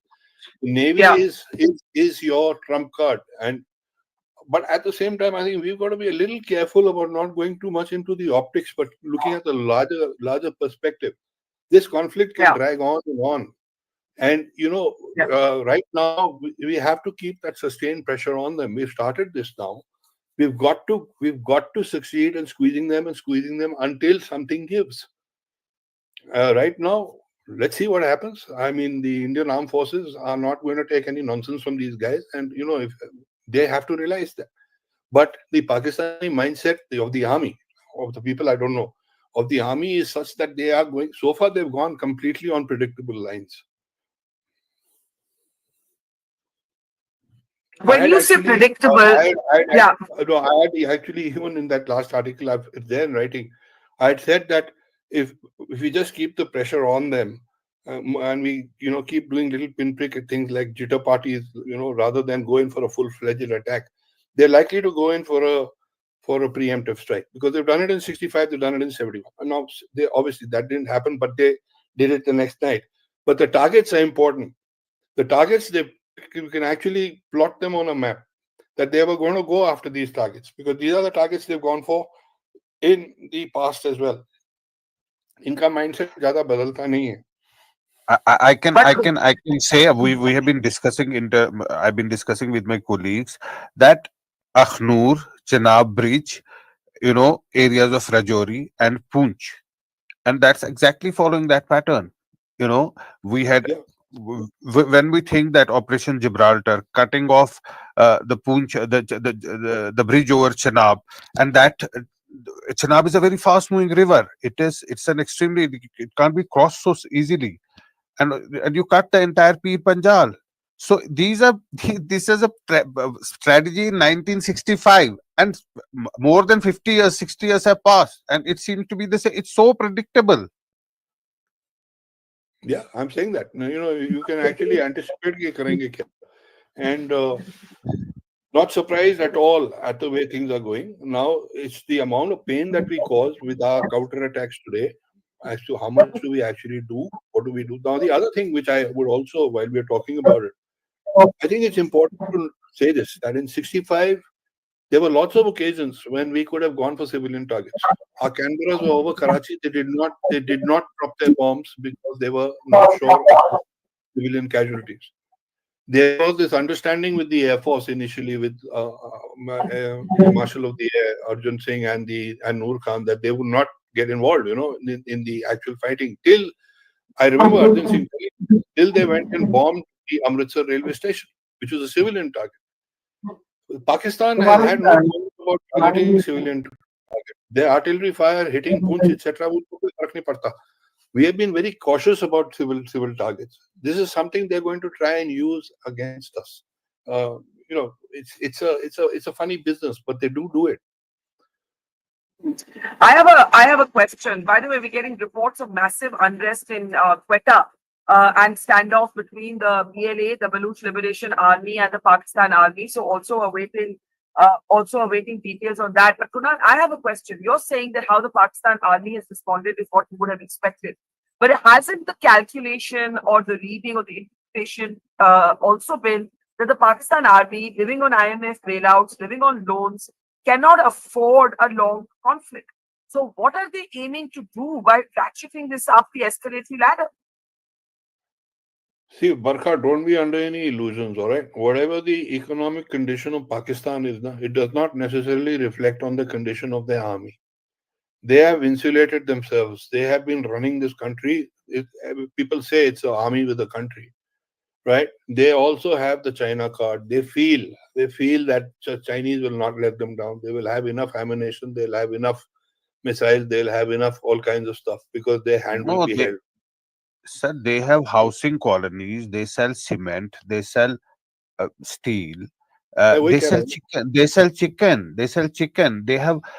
There run is airlines. actually They the do everything. contracts, They have manpower. contract, even civil contracts. Like any contractor puts in a tender. The army also puts in a tender for a civil job, like making a road or a bridge. Army also puts in a tender, and generally it gets this because being an army, it tends to do things within that deadline and in a better way, so they tend to get all the contracts. So I think you're right. It may not, we may be talking about Pakistan as a whole, but here we have to mark that distinction. Yes, I think that's exactly what I'm saying. That the condition of Pakistan does not necessarily reflect the condition of the army. And one thing we've learned, whether it was Blue Star or whatever, is never underestimate your enemy. Don't just, you always, you got to be prepared कि ये करेगा तो करेगा क्या. And I'm sure because I have a bit of interaction with most of the senior officers and I've seen them as youngsters and all. And I think on our side they're very, very professional, very, very good. But we've got to be careful about just one point. Don't get too carried away by the optics. Think it through, keep the pressure, and keep hammering them. And eventually, the end game has to be what I'm saying, that the Pakistan army has to. We have to take. We had this opportunity in '65 because when Shastri called General Chaudhary and said, "I'll give you 5 more days. I'll hold on against international pressure and not go for the ceasefire. Can you destroy Pakistan Army's war-making capacity?" And that's when General Chaudhary made that huge mistake and said we are running out of ammunition, which we were not. Had he done that, Bangladesh may not have happened because this army it just didn't matter. They projected 65 as a victory, which is a bloody joke, and then they went and they went and they unleashed genocide in Bangladesh. That was against their own people. If it comes to it, Pakistan army will do it over here also. And the people of Pakistan know what is happening. They don't want to look at it because out of those 3 factors I listed, 2 of them still appeal to their basic core patriotic self, you see. No, But how the long fact will this also the fact also is you give it to them that Pakistan army is the only binding force in that country. Otherwise, there Okay, are guys. 4 separate Sorry, entities. sorry. I have to intervene here. I know we're having a philosophical conversation about the nature of the Pakistan army, but to get us back to the news cycle right now, Kunal, there are a series of attacks on Pakistan army in Quetta. The BLA is claiming, and we've had Baluchi leaders, including the former chief minister of Baluchistan, say that in Pakistan's assembly, national assembly, which is their parliament, that there are many spaces now in Baluchistan, many districts that the Pakistan army is no longer in control of. We are getting reports of a major escalation in Baluchistan, and this is important. This is important. There are those who have said in the last few days after Pahalgam that India should go for the jugular on Baluchistan. Is that now something you think is going to happen? That's what I meant. No, when I said that, that's what I meant by saying that Imran Khan becomes the Mujibur Rahman, because the Baluchis are your Mukti Bahini now. I mean, they are that side has to explode. It has to. Pakistan has problems. They have very serious problems. We know it, and that's why they are in this very cornered scenario. But this Punjabi bravado will continue. Bangladesh में भी हुआ था. याद है बांग्लादेश में इनका एक saying होती थी, Sada Punjabi, Sala Bengali. On that basis, they massacred 3 million people there. This mindset is something that has to be understood. They will destroy everything to stay in power. And that is what has happened. That is why Munir has actually triggered off this whole thing.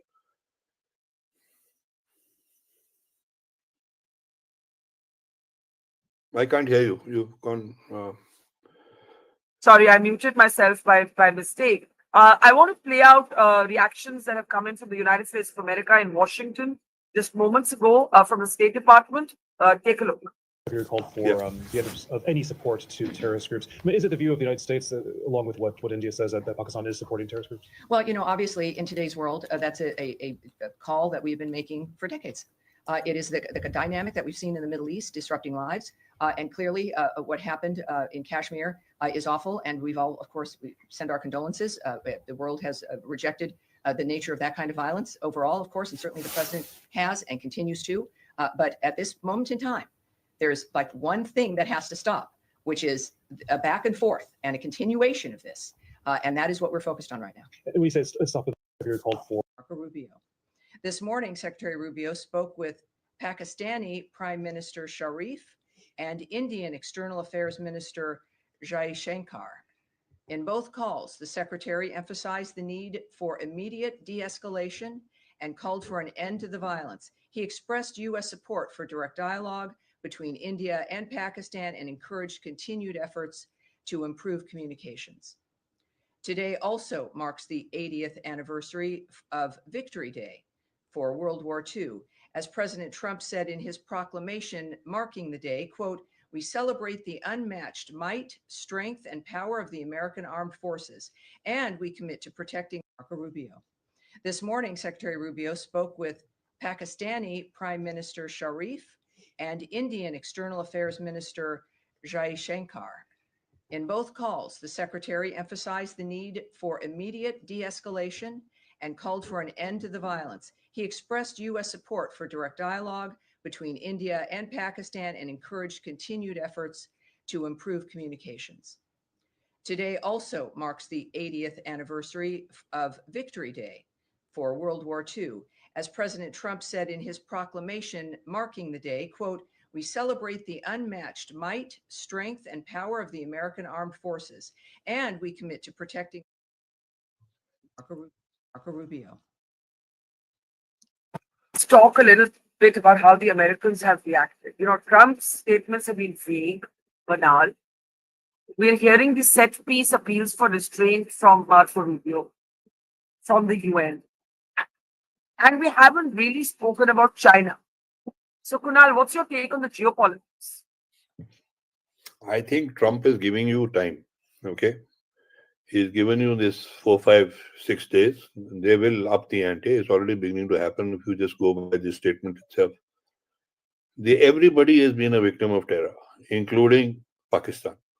They have cultivated these pit vipers and now they don't know what the hell to do with them. Even the people of Pakistan, when they say they have also been victims, they are telling the truth to a great extent because they have. So we are actually doing a favor to everybody, and I think the Americans have also realized that.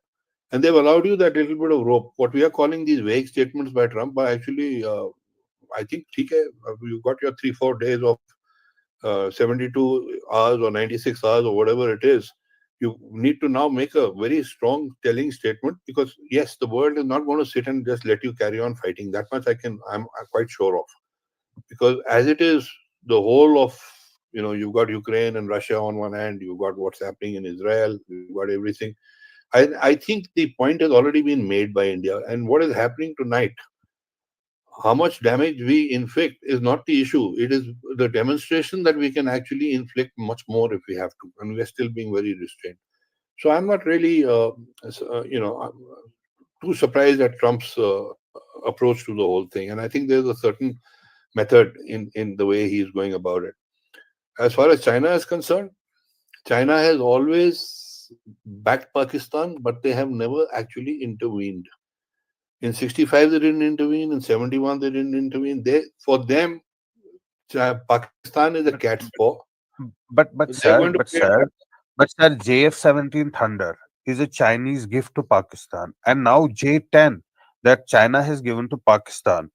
If that is not a direct help, Pakistan is in no position to make a fourth generation or 4.5 generation fighter jet. They have got J-10 now. Now that takes it to a different level of help and support. Even in F-16, there is an agreement that if you fire, you can only fire in self-defense, but no such thing applies to a Chinese equipment like a JF-17 Thunder or a J-10. But of course, China is doing this. Pakistan has always been China's cat's paw. And why would China fight us directly when they've got Pakistan who's willing to put their own head and go and they act as a mercenary army? In fact, I think they're going to, to some extent, they're also trying to do that in Bangladesh as well and try and create a second paw for themselves. You know, so we've got to be very careful about how things go. But I think to come back to Barkha's question and looking at this American statement, I think we've got 24 hours, 48 hours to try and do what we can, and we make our statement. We have put intent on the table. I mean, till now we've been a timid, scared, dhoti-wala nation, as far as the way Ayub Khan described us. They use the word buzdil about us all the time, and frankly, a lot of things we did fitted into that category. I think that has now been set aside, and you made your point. अब देखो क्या होता है. I have a question though. Why do you feel it's a 24 to 48-hour window? Because clearly then you are not seeing this as a kind of limited war scenario. Kargil went on for a few months, but Kargil was very different because the Pakistanis were sitting in our territory. This you are saying that both to India and Pakistan, the world won't allow it to go further. How will this stop us? No, I'm giving you both perspectives. I mean, I said earlier that you also have to see it as a long-term fight, for which your approach has to be different. But if this is the case, and what are the indications from what you're hearing on the statements, and what I think the world is going to do, if they're going to do anything, they're going to do it immediately, because of the nuclear aspect, which is always there, hanging on everybody's head. So if that has to be brought into play, then you've got that 48 hours window or 24 hours window or whatever it is. कर लो जो करना है, उसके बाद देखी जाएगी. But the other side of the coin is that this can drag on. We could be discussing this 1 year from now, and maybe it's the same scenario. You don't know. Yeah. So while we're waiting a little bit for the situation to evolve, because there's a fog of war moment, and there's so much information coming, and we don't know what is true and what is not. For example, the Baluch handles are tweeting that there have been a series of attacks on Pakistani forces in Quetta. Some are reporting that Quetta has fallen. Pakistani forces Frontier Corps headquarters targeted by armed persons. Several blasts followed by gunfire. So there's all of this happening. Could we please requesting my producers to look for the videos of this? In the meantime, let's play out for you some of the images of what Jammu has gone through in particular earlier this evening, coming under missile and drone attacks from Pakistan that was successfully intercepted by the Indian air defense system. Take a look.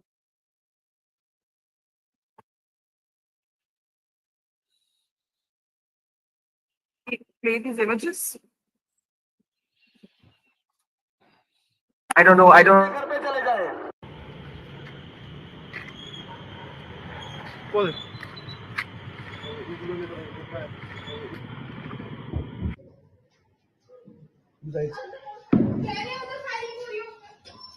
नहीं हो रही है.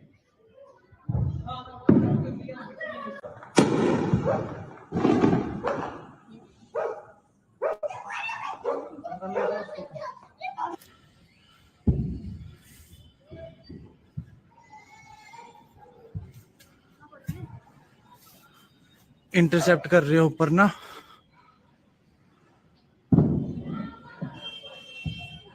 भाई ये जो red आप देख रहे हो ना, ये हमारे डिफेंस के है. तो आप देख रहे हो कितने सारे जा रहे हैं.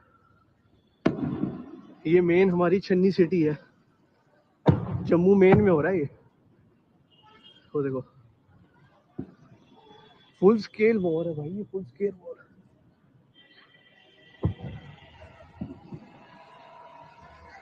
लाइट अभी बंद हो रही है भाई. पाकिस्तान इंडियन आर्मी को पूरा सपोर्ट है, पूरा. खत्म कर दो सालों को. लाइट्स बंद हो गई, देखो side. So, Kunal, yeah. I'm laughing for a different reason. By the way, my dad commanded the Jammu division. He was the GOC of 26 Div, as was Sam Manigaw, as was various other people. So we've lived there, in fact, very close to the airfield. one of the finest houses there, the GOCs. But another point, Barka, I think, you and I, we actually saw the evolution of the artillery coming into its own in the Kargil war. I think the air defense boys today have proved themselves. They were always a part of the RT earlier, and this has been a separate corps. And from what one has seen, well, full salute to them. They have done a fantastic job. They continue to do so, and I think today that corps has really come of age. Absolutely, absolutely. I want to, Jafar, what is the news we're getting from the line of control? I know that there was heavy shelling in North Shera. What are we hearing? I've been told that we're talking about Nowshera. There's been a drone attack in Nowshera also. Now, Nowshera uh, is ahead of Akhnur in the Rajouri district, bordering the Poonch district. And I'm told that uh, a projectile has been shot down in Nowshera also. So we're seeing Nowshera on the ground. There is ceasefire violation because it's the line of control. Now that ceasefire violation is not just limited to small arms. This artillery fire that used and long range mortars that are being fired, and every day we see that escalation going up, not just in Poonch but in Uri and all those. It's like from small arms to artillery to long range shelling. That's all happening in the line of control. That's been happening for last 13 days, and that's the pattern that's being followed today as well. So ceasefire violations happening at the line of control in Uri, in the Kupwara sector, and in Poonch, and in Rajouri. And as we were talking earlier, this simultaneous launch of drones and rockets from Pakistan in the same areas, not in the Kashmir Valley zone, but in the Jammu region, particularly Jammu city, Jammu airport, and ahead of Jammu in Akhnur, in Udhampur, in Nowshera. So we're seeing synchronized sort of a attack from Pakistan on the ground using the artillery, and in the air using firing with those rockets and drones. Right. Uh, Kunal, what are we expecting in the next 24 to 48 hours, the windows you spoke about? If you had to think of this through the lens of strategy, tactics, what would India be focused on right now? Try and knock off as many of the air defense systems as possible, and demonstrate the fact that we can get you at home. Right? Like like like everybody likes saying, Modi ji says मैं घर के अंदर आके मारूंगा, तो करो, घर के अंदर जाके ठोको इनको, क्योंकि they've asked for it. Frankly speaking, who the hell are they fighting for? They're fighting to defend terrorists. Yeah, the people whom we have fired at on the first day are known terrorist camps. So what is Pakistan doing? I mean, they're giving them gun salutes, they're wrapping them up in Pakistani flags and everything. So now you have your opportunity. Now you go for them. In fact, Pakistan has given you a opportunity. Had I been they had created a lot of propaganda around these 5 aircraft having been shot and this, that, and the other for their own public, for their own private domestic. They could have used that as a this thing. We've got, वो बोलते रहते, prove it. This don't, after all what happened in Balakot and Abhinandan, the whole debate went on and on. Even people who should have known better were asking questions in our own parliament and all that. So Pakistan had a escape hatch, but then Pakistan army is a different animal. So, and they have reacted differently. I think even their political parties, if you were listening to their statements carefully, which I'm sure you were, they had said so that we have struck down, we have fought back, we've knocked down a few aircraft. It's only going to get worse. Yes, you would have noticed that Shehbaz Sharif's speech in the National Assembly was a bit toned down, and in the same day, after a couple of hours, he gave a televised speech, which was different than the one that he gave in the National Assembly. So you're right that perhaps they want to tone down the political parties, but they are also under pressure, and that's precisely the reason he could have given that speech in the National Assembly, but he didn't give that speech in the National Assembly where he said that we will respond and will respond aggressively. That was a separate speech. In the National Assembly, it was a very different speech. Yeah, yeah. Zafar, I want to ask you a question. You're saying Nashera has been targeted. What about Rajouri itself? Rajouri pe bhi kuch Rajouri, for some reason, Rajouri has not been targeted, and now today, Nowshera, of course, these drone strikes, but ceasefire, as far as ceasefire violations are concerned, it is Poonch which has got the pounding. Now, I have been covering these ceasefire violations all my life. Now, what used to happen when these ceasefire violations take place in Poonch? They would generally happen in the remote areas of Poonch, closer to the line of control. This time, they changed that pattern. They did not fire at positions close to the line of control in the remote areas of Poonch, but they specifically targeted Poonch city, Poonch town. Now, Poonch town is also very close to the line of control, but generally they would not target the Poonch town, the populated urban Poonch town. This time they have not targeted the remote locations, bunkers and positions, and civilian areas right at the fence. They have changed their strategy. They have targeted the Poonch town. So, what would happen? Generally, people from remote areas would quickly go to Poonch town to save themselves. And they would have done this time the same thing. But when they came to Poonch town, that's why you see so many casualties. These people have been killed in the Poonch city, and that's why the Poonch city is empty today. The doors are locked, people have moved out. So probably the areas which are closer to the line of control are safer than Poonch city itself. That's very interesting. Yeah. Okay, I want to read out. Sorry, go ahead, Kunal. Go ahead. Poonch was a natural target because it's a bowl, they've got you kind of hemmed in there. So they will always come at you first over there. Yeah. Okay, just time for a couple of last comments. I'll just read out what the Americans have said, and then I want to read out what our ambassador to America has said on CNN. So the US State Department spokesperson says there's some discussion that Pakistan wants a quote-unquote independent investigation as to what happened regarding the terrorist attack. We want the perpetrators to be held accountable. We're supportive of any effort to that end. We continue to urge India and Pakistan to work towards a responsible solution. We also want to say that what matters in the particular instance right now is the phone calls are happening and we are remaining engaged. We will not engage in the nature of discussing what the conversations have been or what we've conveyed. Also, security has been heightened around India Gate in our capital in view of Pakistan's failed attempt to attack locations along the western border. These are two big news developments. Could I want to come in on both of them? Come again? Sorry, I didn't catch that last bit. I do respond to these developments. The Americans and the heightened security around India Gate region. Yeah, Delhi is always, that's going to be the eventual target. If they can get even one missile across or any projectile into Delhi, it'll create give them a tremendous moral. I think Bombay and Delhi are our two things that we have to defend at all costs. In any case, we have to defend everything at all costs. But these two are the two most vulnerable.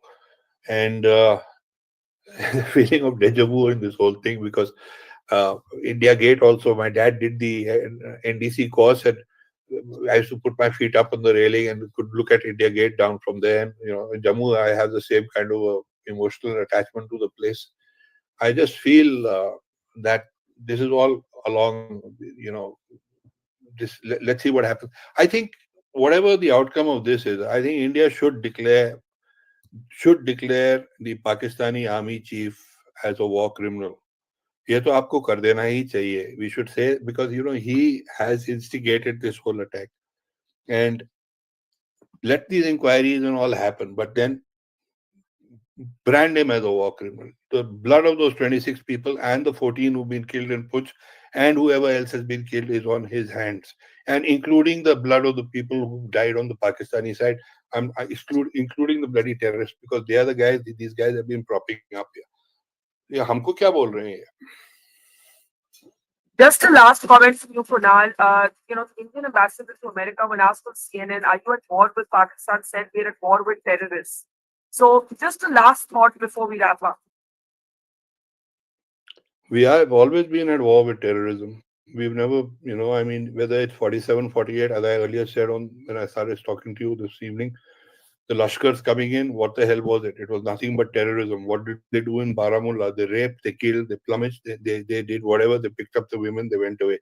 65, they've done it.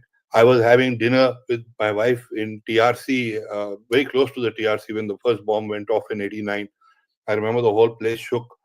Optopac, Zia-ul Haq has actually publicly, there's nothing hidden about this. Yeah, they bleed India by 1,000 cuts after Optopac has been carried forward by Musharraf, it's been carried forward by Kiani, it's been carried forward by all of them. This man has taken it one step further when he found that things were normalized, which I think is really kind of sick. Yeah. Because here is a Pakistani general who is doing something purely for his own self-interest. It's not even in the self-interest of his country. And that is what we have to keep harping on. We have to keep harping on the history that, listen, bhaiya, ye hua hai. This is what has happened. And they're not fools, yeah. They also know whatever brainwashing has been done. Keep holding that mirror, keep holding it, because they are the only people who can overthrow their own chaps eventually. But brand him a All war right. criminal now. Yeah, that's a thought. It's going to be a long night. A salute to the air defense system. They have a busy night ahead. A salute to our armed forces. And the 24 to 48 hours coming are going to be tense for this country. But yes, we have shown a resolve to get to the roots of terrorism. And this is the price that you pay when you fight a war, proxy or otherwise. Thank you, Kunal. I appreciate your time in this time of the night. And to our audience, thank you. We'll continue our coverage. If something should happen, we'll be back on. So do keep watching the Total Story. And we keep now with the images of the firing from missiles and drones with Pakistani attempted with complete for it successfully by the air defense. Thank you. Yeah, thank you. Thank you.